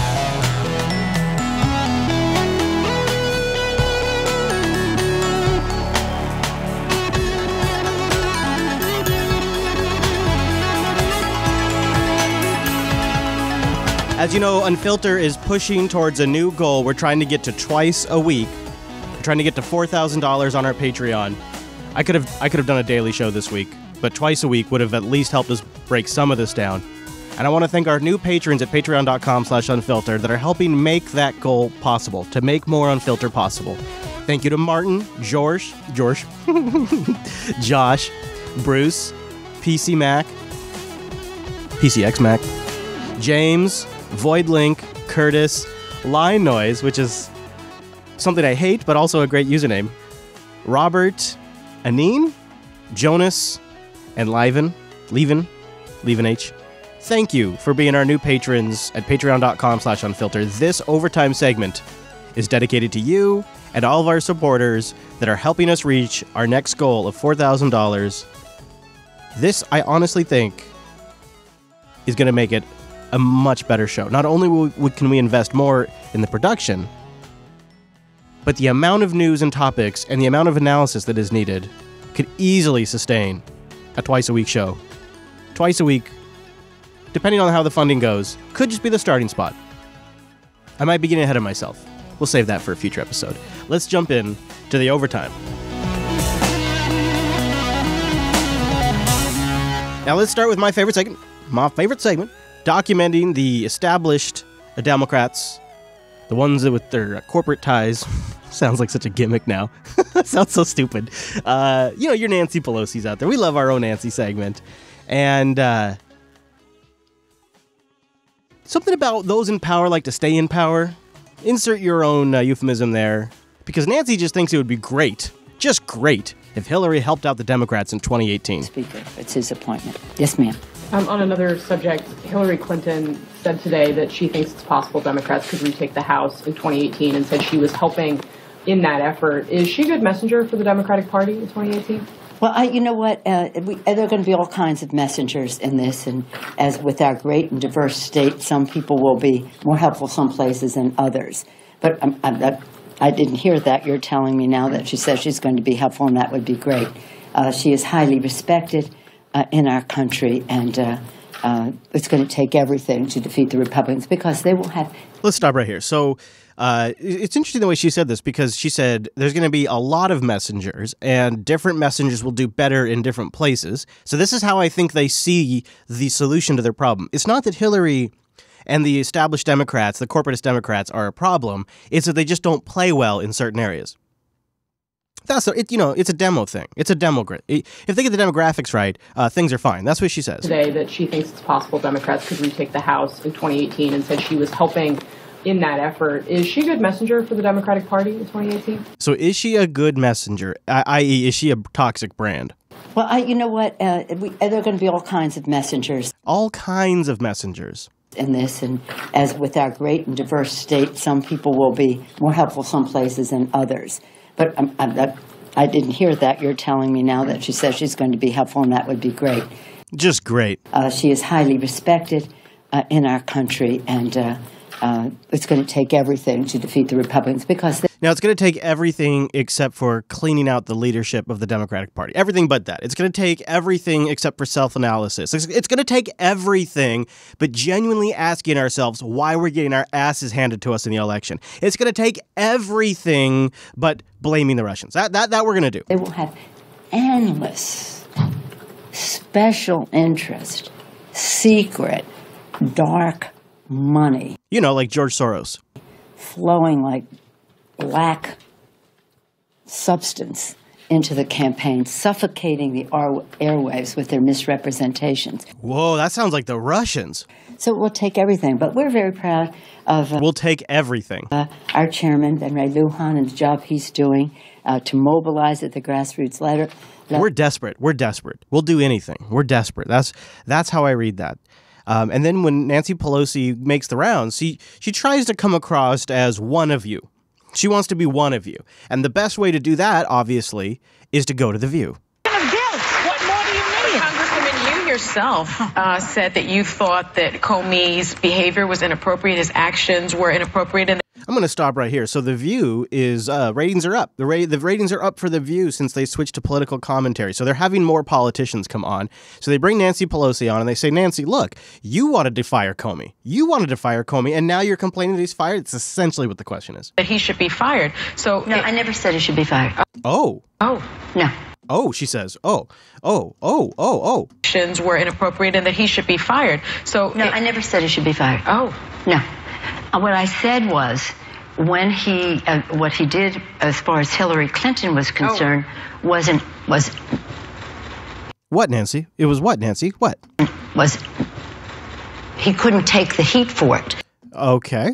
You said he was maybe not in the right job. He wasn't in the job if he couldn't take the heat for it. Isn't that obnoxious when they have the quote right there and she's like, well, hold on a second, let me just read you what you said. Take the heat for it. You said he was maybe not in the right job. Maybe he wasn't in the job if he couldn't take the heat for it. But it was very curious, and I thought that his revealing that investigation, and then later coming back, he had an impact on the election. There's no question about that. But that's a separate issue. Let's stop there.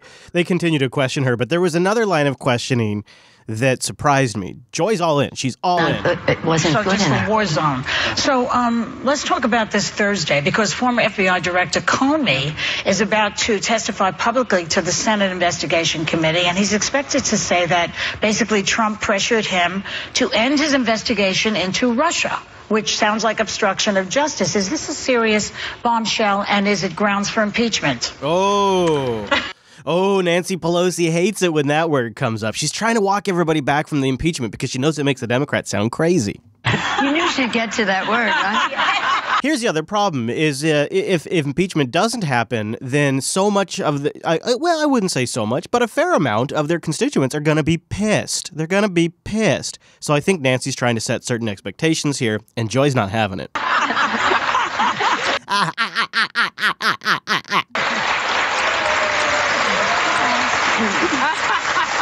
She's hopeful. Go ahead. When that word comes up, I always say to my colleagues in the Congress and my constituents and people across the country what I said before. Simmer the fuck down. Anything you do has to be based on data, evidence, facts. So you can speculate, but it's got to be the law and the facts. Well, he and how already they match up. But Trump already admitted on television that he said this to Comey, to please stop the investigation into Michael Flynn. He said it. And look at Nancy Pelosi. The entire time she's like, stop, calm down, stop. Like she's making that hand motion that you make like when you're talking to your child and you're like, calm down, it's okay. I know you bruised your elbow. Stop, don't, it's all right. Watch Nancy's hands as Joy's talking here. That he said this to Comey, to please stop the investigation into Michael Flynn. She's mouthing, too. Nancy is silently mouthing words as Joy talks, and she's, like, taking awkward breaths. Comey, to please stop the investigation into Michael Flynn. He said it. Well, what more proof do we need? Isn't that interesting to watch them? That I had not seen the first time I watched this through. The last time, because I know most of you are on the audio. But if you're watching the video, it is extremely interesting to watch Nancy Pelosi while Joy speaks. And I know I'm distracting from what Joy's saying, but I'd never noticed that Nancy is essentially mouthing awkwardly to herself silently as Joy goes on and on. But Trump already admitted on television that he said this to Comey, to please stop the investigation into Michael Flynn. He said it. Well, what more proof do we need? Well, I think the American people need solid evidence. That's solid. Well,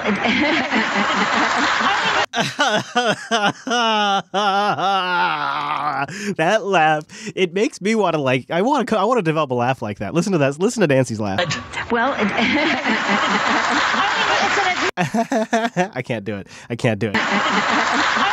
It's so California. Sorry, no offense, Californians, but it's so Californians. All right, well, we haven't heard from Maxine. I wonder what she's up to. I wonder if she's been busy.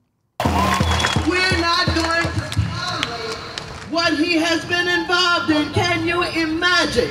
So she's out on the streets doing a speech. A president that disrespects all of our allies in the world. And, of course, this is a big event, and so the Young Turks were there on location, and they had a chance to speak with Maxine after her big speech. I'm going to jump to that since the audio is so bad, although the full clip is in the supporters thing if you want it. Thank you. During a one-week span in March, I looked at your tweets, and around 60% had to do with this Russia issue. Yes. Do you think that's a proportionate focus for Democrats? Should it be overwhelmingly on this Russia matter? Well, no, and this is it. We can walk and chew gum at the same time.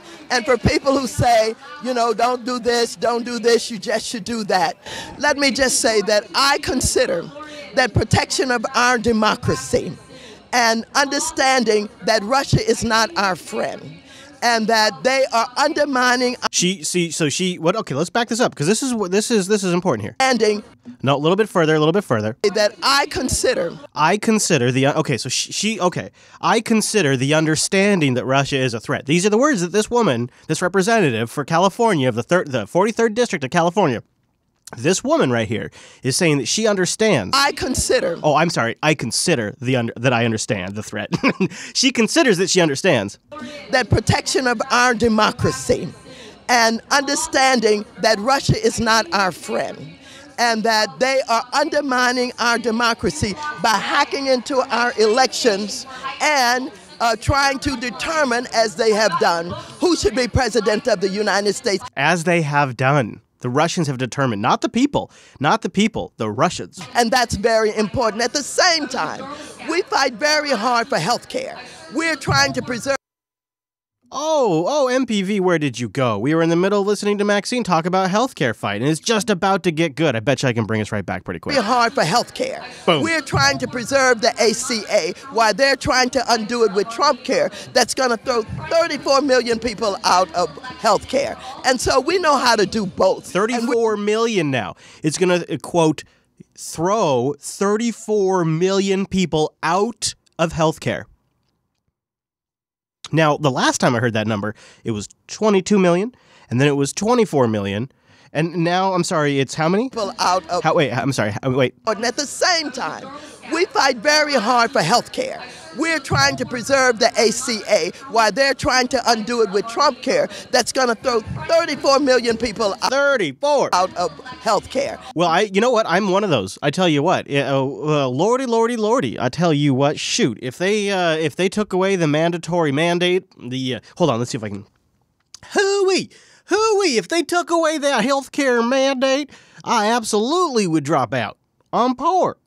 And so we know how to do both, and we're doing that. When you say Russia's not our friend, was Obama mistaken to forge military cooperation with Russia in Syria and to try to get a START treaty? Oh, shit, son. What? Oh, no. You and I have a different agenda, young man. I'm out to impeach this president. Oh. Get that straight. All right. I'm out to impeach the president. That's right. I'm not going to be diverted by people who are Obama haters. Do you think... And then she mic drops, guys. So she's getting yesed and yahawed by somebody who's there with her. That's right. And then she walks off. President, I'm not going to be diverted by people who are Obama haters. Do you think... Say it. Say it. Woo, there you go. There you go.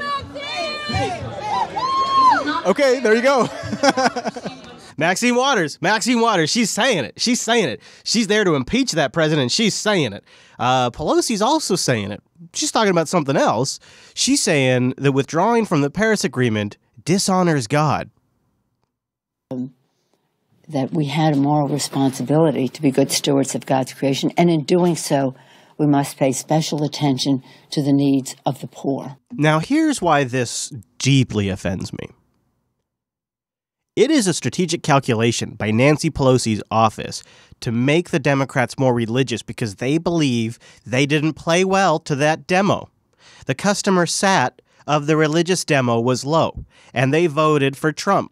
So the Democrats are interweaving religious speech into their talking points to try to position the party as the religious party again. And it's Nancy Pelosi's office 5-year plan or some crap like this. And this is not the first year of it. It's been going on now for a little while. And it's disgusting because think of how pandering that is. This woman doesn't have any faith. They're monsters. But they're using your faith to fuck with your head, to get you to think they're on your team. They're with your tribe, not those Republicans. Those Republicans say they're in your tribe, but they actually act against your interests. We are the children of God. Vote for us. And what it betrays is that the DNC and the established corporatist Democrats think you're so stupid, they think you are so dumb, they think you're so stupid that this is going to work on you. How insulting is that? That we had a moral responsibility to be good stewards of God's creation, and in doing so... I have played the clips on this show where she admits that they're going to shift the Democratic Party more religious because it plays well with the flyover states. I've played those clips. They're in the archive of this show. This woman is intentionally manipulating speech to manipulate your feelings. We must pay special attention to the needs of the poor. They think the Republicans have figured this out so well. That's why the Republicans are winning. This is what it is. They're talking to these dumb shits out there, and if you just push these dumb shits buttons, they'll vote for you. You just have to say these words, and all of a sudden you get their votes. And well, hell, we're Democrats. We'll do anything for votes, even drag the country through a bogus Russia investigation. We'll do anything for votes. We'll push your religious buttons. They saw it as an environmental justice issue as well, the evangelical community. Oh, man, this really offends me. This woman who is calculating this language, this is so offensive to me. That we had a moral responsibility to be good stewards of God's creation, and in doing so, we must pay special attention to the needs of the poor. They saw it as an environmental justice issue as well, the evangelical community. When the Pope went to the White House, he oh my God, talked about the dangers of air pollution when he was here. So you get it. Everybody's using the Paris Accord for their political gain. We're all going to die. The United States will withdraw from the Paris Climate Accord. We are all going to die. And we all joke about him destroying the world, but this could be it. That means record heat, more drought in some places. We could see the seas continue to rise. Their kids will have worse asthma. Torrential rains and floods in other places. We could see flooding in major cities. They will have a harder time having economic growth. Sea level rising, drowning coastal areas. Deadlier heat waves would be more abundant. With droughts and floods. Coal sludge back into rivers and lakes. We'd see droughts, wildfires. How tens of thousands of people die annually. Mass extinction in the natural world. This was a fault on the part of Donald Trump against humanity. Sea level rise is happening. That's a scientific fact. And this man is wrecking the planet. Low-lying countries such as the Marshall Islands would disappear entirely. The world will be a mess. Donald Trump may have doomed the planet.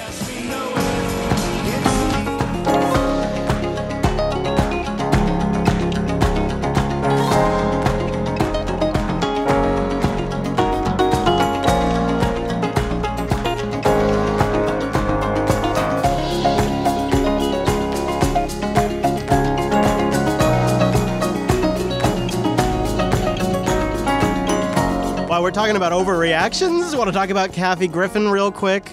I feel like I had to put this in here because you guys would call me out if I didn't address it. Don't really think it's too much news, so I figured what we'll do is just play a couple of clips and then we'll move on.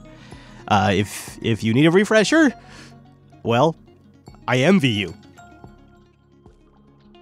Outrage across the nation. Just a warning for you parents at home. If you have kids, this photo we're about to show is graphic. It's the Kathy Griffin thing. The comedian posting that picture right there, a bloody head resembling our president. Now CNN sponsors venues all across America. They're cutting ties with this comedian.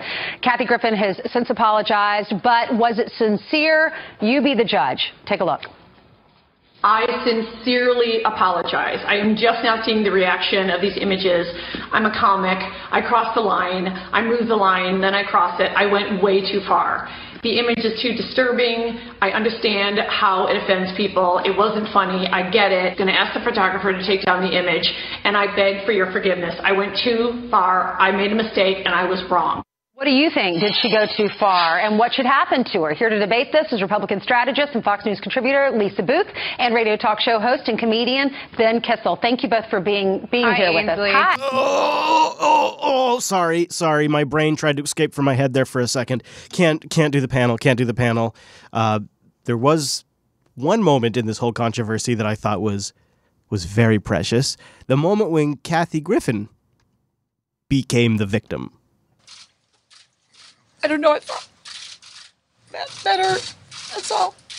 Tearful and defiant, comedian Kathy Griffin now says she is the victim. Absolutely. I don't think I will have a career after this. I think he, I'm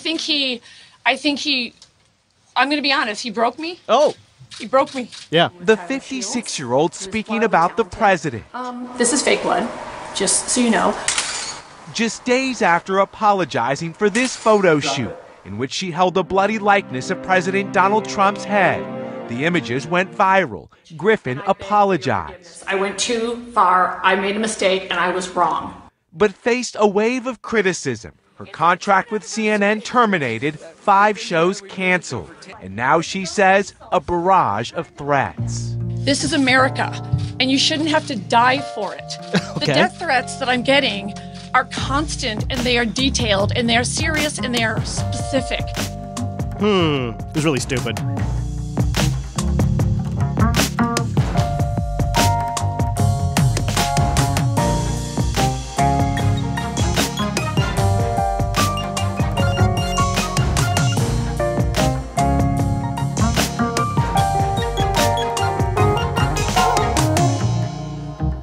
Everybody heard about, this is another story. This is a story I put in the same category as Kathy Griffin. Is this Trump typo tweet, Confefe or whatever it was? Not really much there to this story, I don't think. But there are a couple of funny things around it. Maybe my favorite moment is when Sean Spicer tried to imply that it actually meant something and the press erupted. Now, I only have audio of it because it wasn't a video presser, but you gotta hear this. Review before he makes that decision? That'll obviously be up to the president to decide. Hunter. Thank you, Sean. Do you think people should be concerned that the president posted somewhat of an incoherent tweet last night and that it then stayed up for hours? No. Why did it stay up so long? Is no one watching this? No, I think the president and a small group of people know exactly what he meant. Blake. Blake. What does it mean? Blake. What does it mean? What is Confetti? Blake. No, but so you can Blake. Itself? Blake. Is at this point with Paris? Is it? All right, so we'll stop there. They try to move on. That was sort of funny, just that whole exchange. And then there was another moment recently with Spicer that was also very awkward when he was asked if, by CBS's Major Garrett, I think this was, if the president has faith, or I guess confidence, in Sessions. Which is Article 5. Last question. How would you describe the president's level of confidence in the Attorney General, Jeff Sessions? I have not had a discussion with him about that.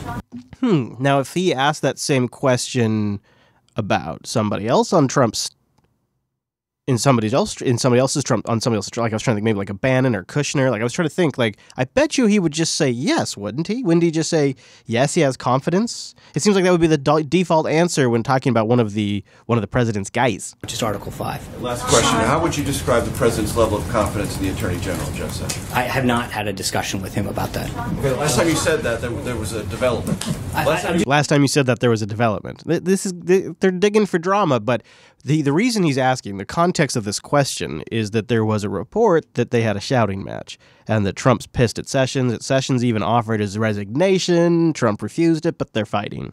That's the context of this question. I'm answering a question, which is I have not had that discussion with him. So you can't say he has confidence in his Attorney General? I said I have not had a discussion with him on the question. If I haven't had a discussion with him about a subject, I tend not to speak about it. Sean, the Chinese government's rejected a call. There we go. So there's sort of an awkward moment that happened with Trump. So producer Matt says we should go back and do one more clip on the Paris Accord. And who am I to disagree with producer Matt? So here you go, PBS NewsHour on why President Trump's withdrawal from the Paris Accord makes a good case. Make the best case why he should leave Paris. Well, I think the key point to understand is that the Paris Treaty has no discernible impact on global average temperature, and therefore the alleged climate benefits are illusory. This is an agreement that if every country met its obligations according to the conventional EPA model would reduce global average temperature less than 0.2 of a degree in the year 2100. But of course, these countries are mostly not meeting their obligations. We just heard from Germany, their emissions are up in each of the last 2 years. The Philippines have already withdrawn from this agreement, and India, which is allowed to increase emissions under this agreement, is building too many coal plants to even meet their target. They're going to go well above it. The U.S. commitment would only avert an increase in temperature of about 15 thousandths of a degree by the year 2100. So there's really not much upside here, but there's tremendous downside because this agreement locks in those EPA regulations you were just talking about in the introduction, the Clean Power Plan, which increase electricity prices about 20 to 30%. That has a very negative impact on consumers across this country with no benefit to show for it. And it also commits the American taxpayer to pay the lion's share of the $100 billion per year Green Climate Fund, a direct wealth transfer to the rest of the world. And so I think the reason the rest of the world likes this deal so much is that the United States cripples itself economically with regulations, and then it pays the rest of the world for the privilege of doing so in increased foreign aid. To me, that's not leadership, that's American losership, and the president is right to shut him up, shut him up, shut that guy up, shut him the hell up. He can't say that on the air. Thank you, producer Matt. Coming in on the back channel for that one.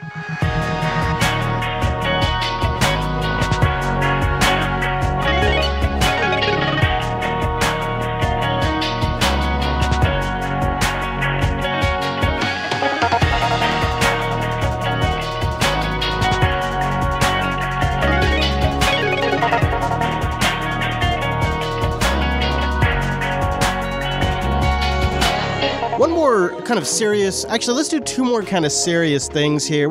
I got a couple of things I want to share with you guys. There was a little bit of extra from the Putin interview that didn't fit in the main show that I thought would be worth playing here. And that was when a question came up from Megyn Kelly to Putin about protecting Assad. And if you parse what Putin says back to her, he essentially says, we're not protecting Assad, we're preventing Syria from becoming the next Libya. Shifting gears to Syria, our president has said that you're backing an evil guy there. He said Assad is an evil guy. Do you believe that? Now, so Putin is, the delay here is because there's, obviously translations happening back and forth, but I happen to believe just witnessing Putin in like at G20, at summits and he speaks a certain amount of English. So he seems to remove the earpiece before the translation is finished and clarifies a couple things and begins answering. It's kind of interesting to watch the body language here. Believe in what? That Assad is an evil man? Yes. An evil guy?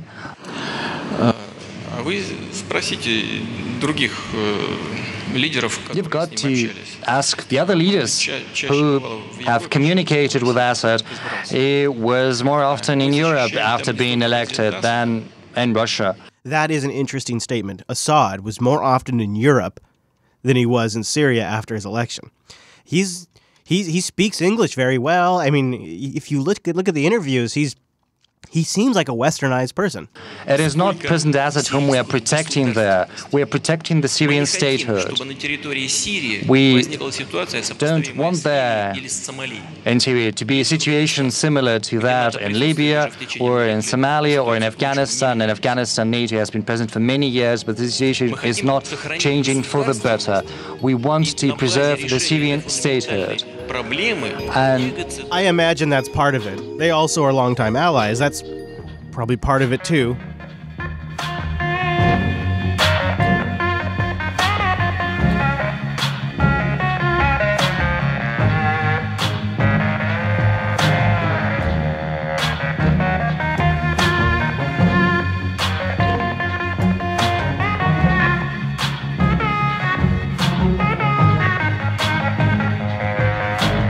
We haven't played Cucker very much, Cucker Tuckerson, and I want to play this where he takes the whole Russia issue and he flips it around in a framing that I think we should start talking about it more.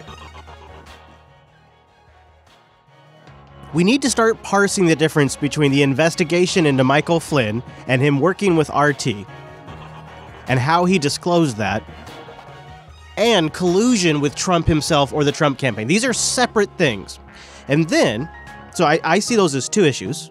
And then as I see as a third Russia-related issue was the extent of their involvement in hacking the DNC.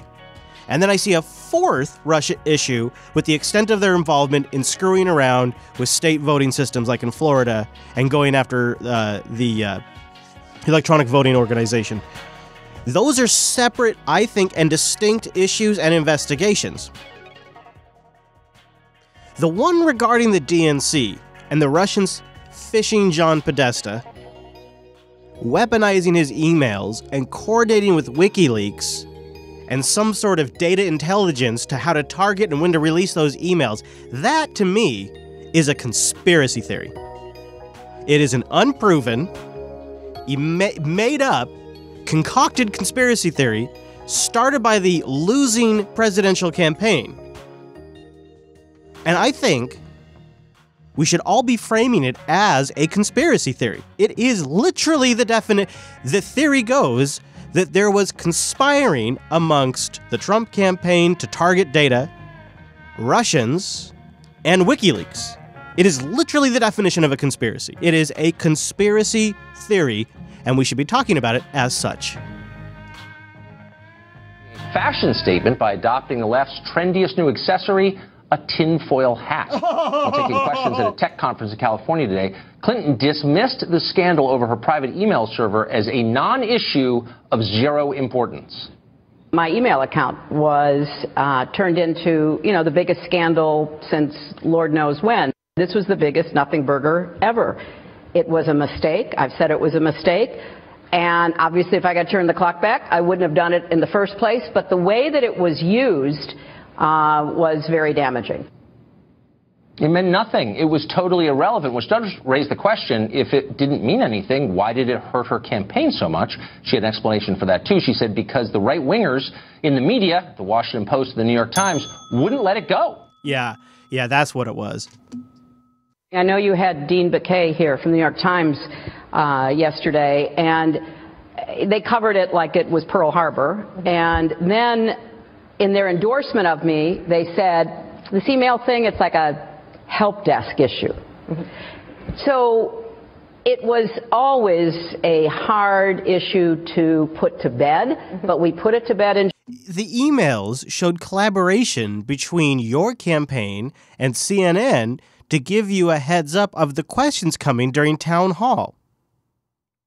The email releases showed and demonstrated I guess I shouldn't say collaboration or because that sounds like what would be the right word? The emails showed and demonstrated conspiring within the DNC to make sure that Hillary won over Bernie Sanders, led to the firing of the leadership of the DNC, including your good friend Hillary, Debbie Wasserman Schultz. I'm sure you forgot all of this, so I'm happy to remind you of all of this. And then Judicial Watch's emails that they released via Freedom of Information requests and lawsuits to the State Department showed you forwarding emails saying, please remove the classified headers and print this out at home. They showed emails where you talked about fooling people about it being a YouTube video. They show emails of you talking to your daughter about it not being related to a YouTube video. Hillary. These are facts. These are not made up news by bots in Bangladesh or in Afghanistan or Syria or Iran. These are the things in your inbox that were published via Judicial Watch, John Podesta's phishing, and leaking of the DNC emails via Seth Rich. These were massive scandals. July, and then it rose up again. Okay, so the New York Times is biased against Democrats. A novel defense, you say? Oh, but it got weirder from there, a lot weirder. Hillary went on to deliver a narrative so complex we could barely follow it, but we did. She explained how Donald Trump and Russia teamed up to rob her of her rightful job as president of the United States.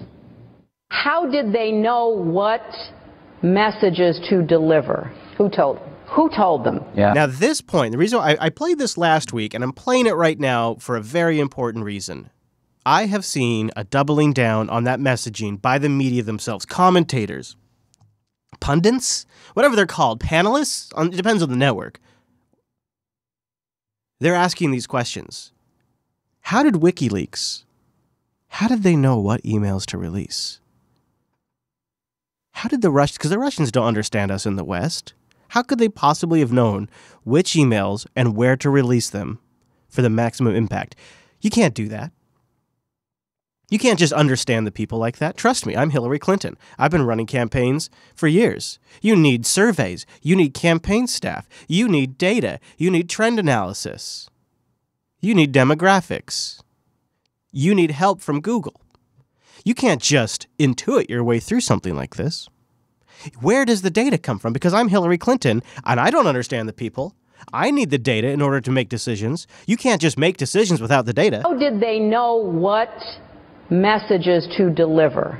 How did they know what messages to deliver? Who told them? And Kara just go ahead and offers that up. Who told them? Go ahead, help them. And Walt, yeah. Who were they coordinating with or colluding with? Colluding with. Well, I got a theory. I got a theory on that. I'll tell you how they knew which messages to release. Because they is Julian fucking Assange, and he hates you.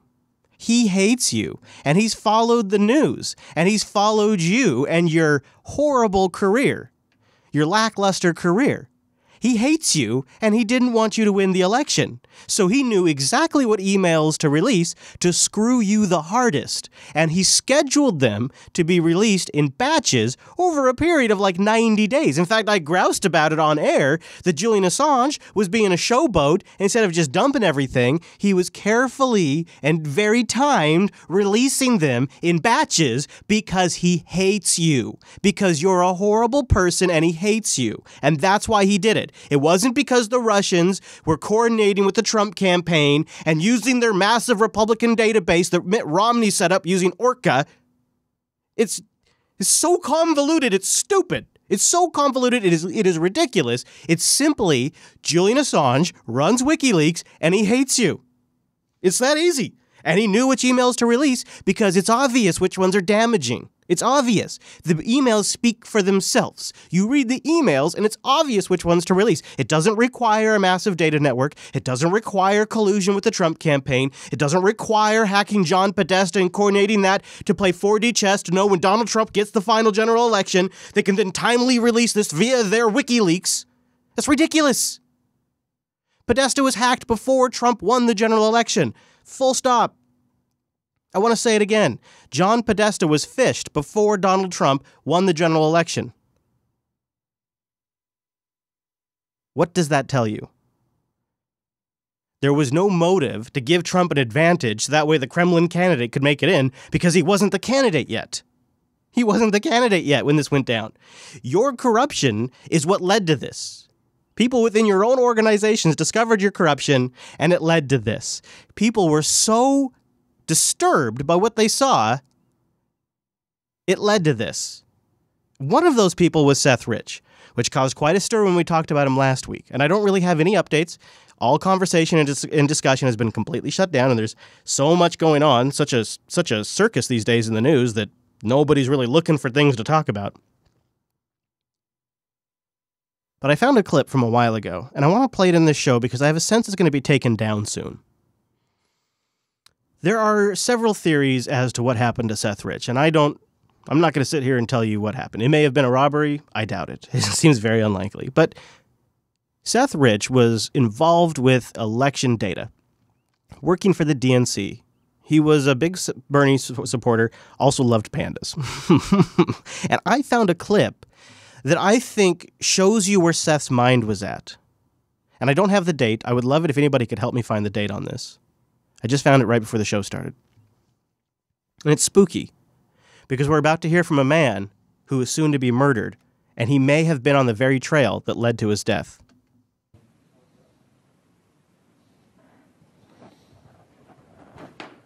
This is an election commission, and they're having hearings, and it's in 2015 to the best of my knowledge. Excuse me, Seth Rich with the DNC. And this is the voice of Seth Rich.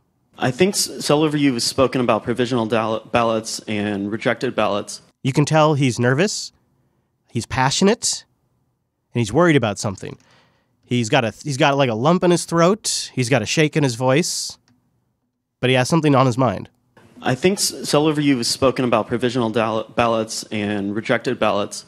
I guess we've looked at, as an outside practitioner with a vested interest in training our voters, how do we get better access to data that tells us why ballots are rejected, why ballots are cast as provisional, so that we can analyze that and then develop better training guides?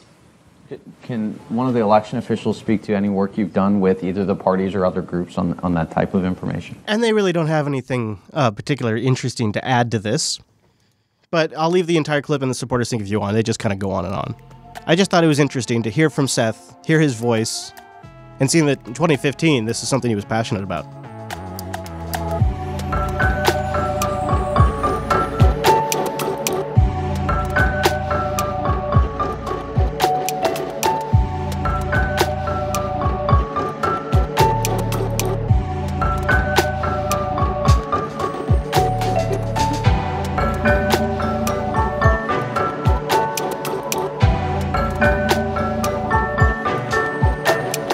Now, this next clip I'm going to play has got Philip DeFranco demonetized.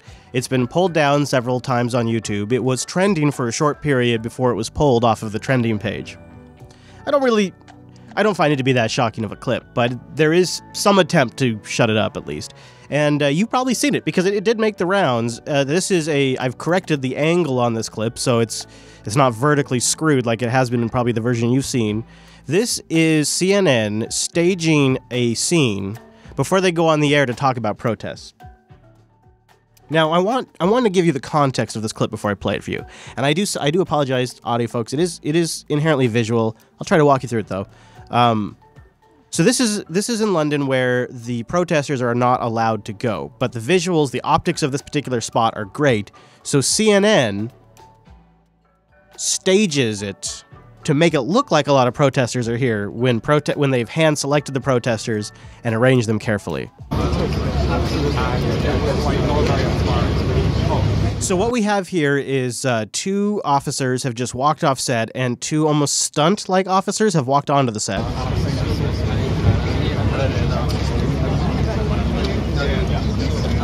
There's a line that, like a media line, that everybody has to stay behind. The anchor, who's about to give the report, is watching. They've begun bringing people out to this raised center on the street. They're telling the protesters where to hold the signs, so that way the signs are in the camera shot.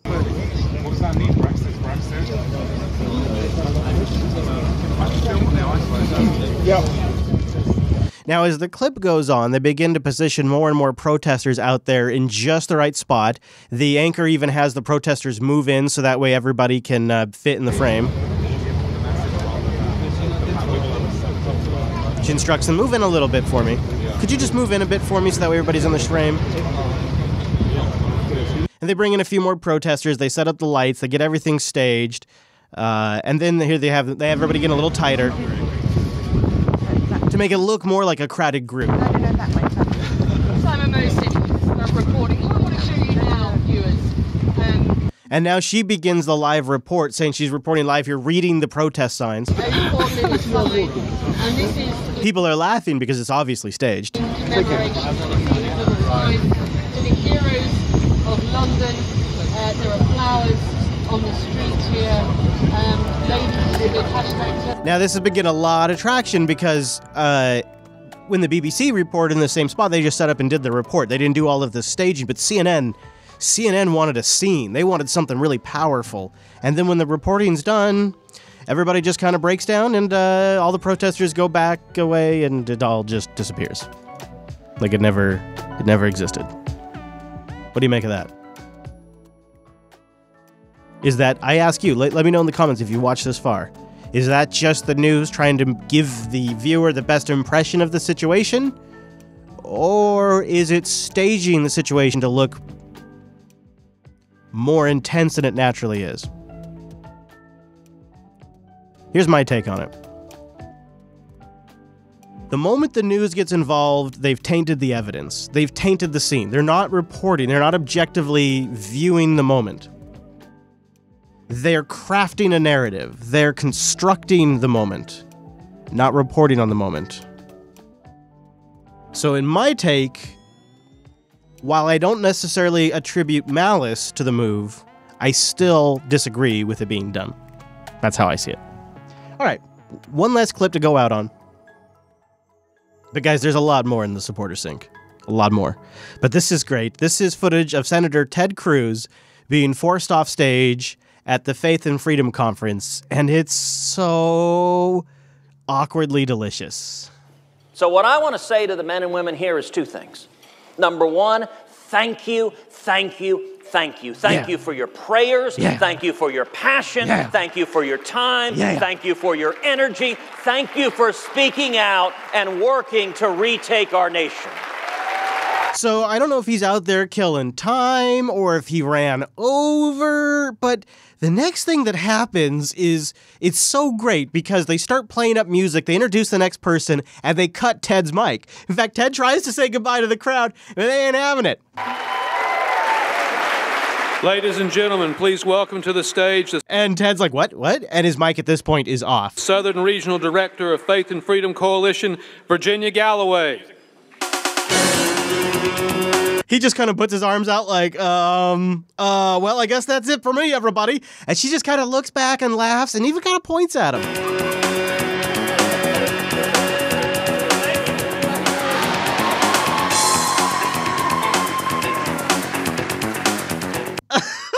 So good, guys. If you have this thing, you gotta grab that clip for posterity. It's so good. He just kind of awkwardly shouts, "Thank you," and walks off the stage. I guess they needed to shut him down, or somebody's not a big Ted Cruz fan. Just for posterity, one more time. Thank you for your time. Thank you for your energy. Thank you. Thank you for speaking out and working to retake our nation. Ladies and gentlemen, please welcome to the stage the Southern Regional Director of Faith and Freedom Coalition, Virginia Galloway.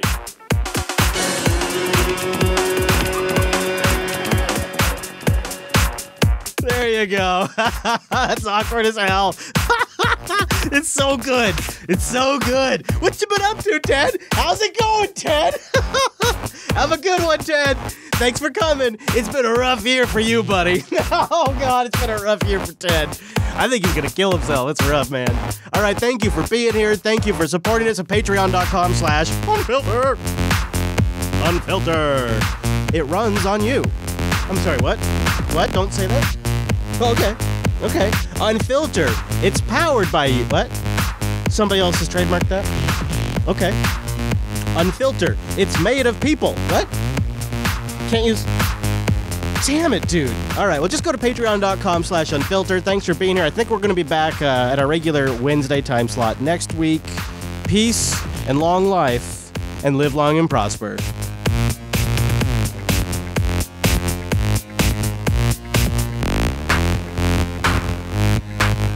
OMG, OMG, OMG.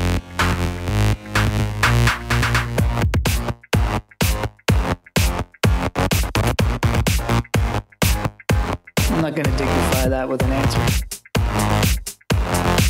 That's how we go. That's how we roll. OMG, OMG, OMG.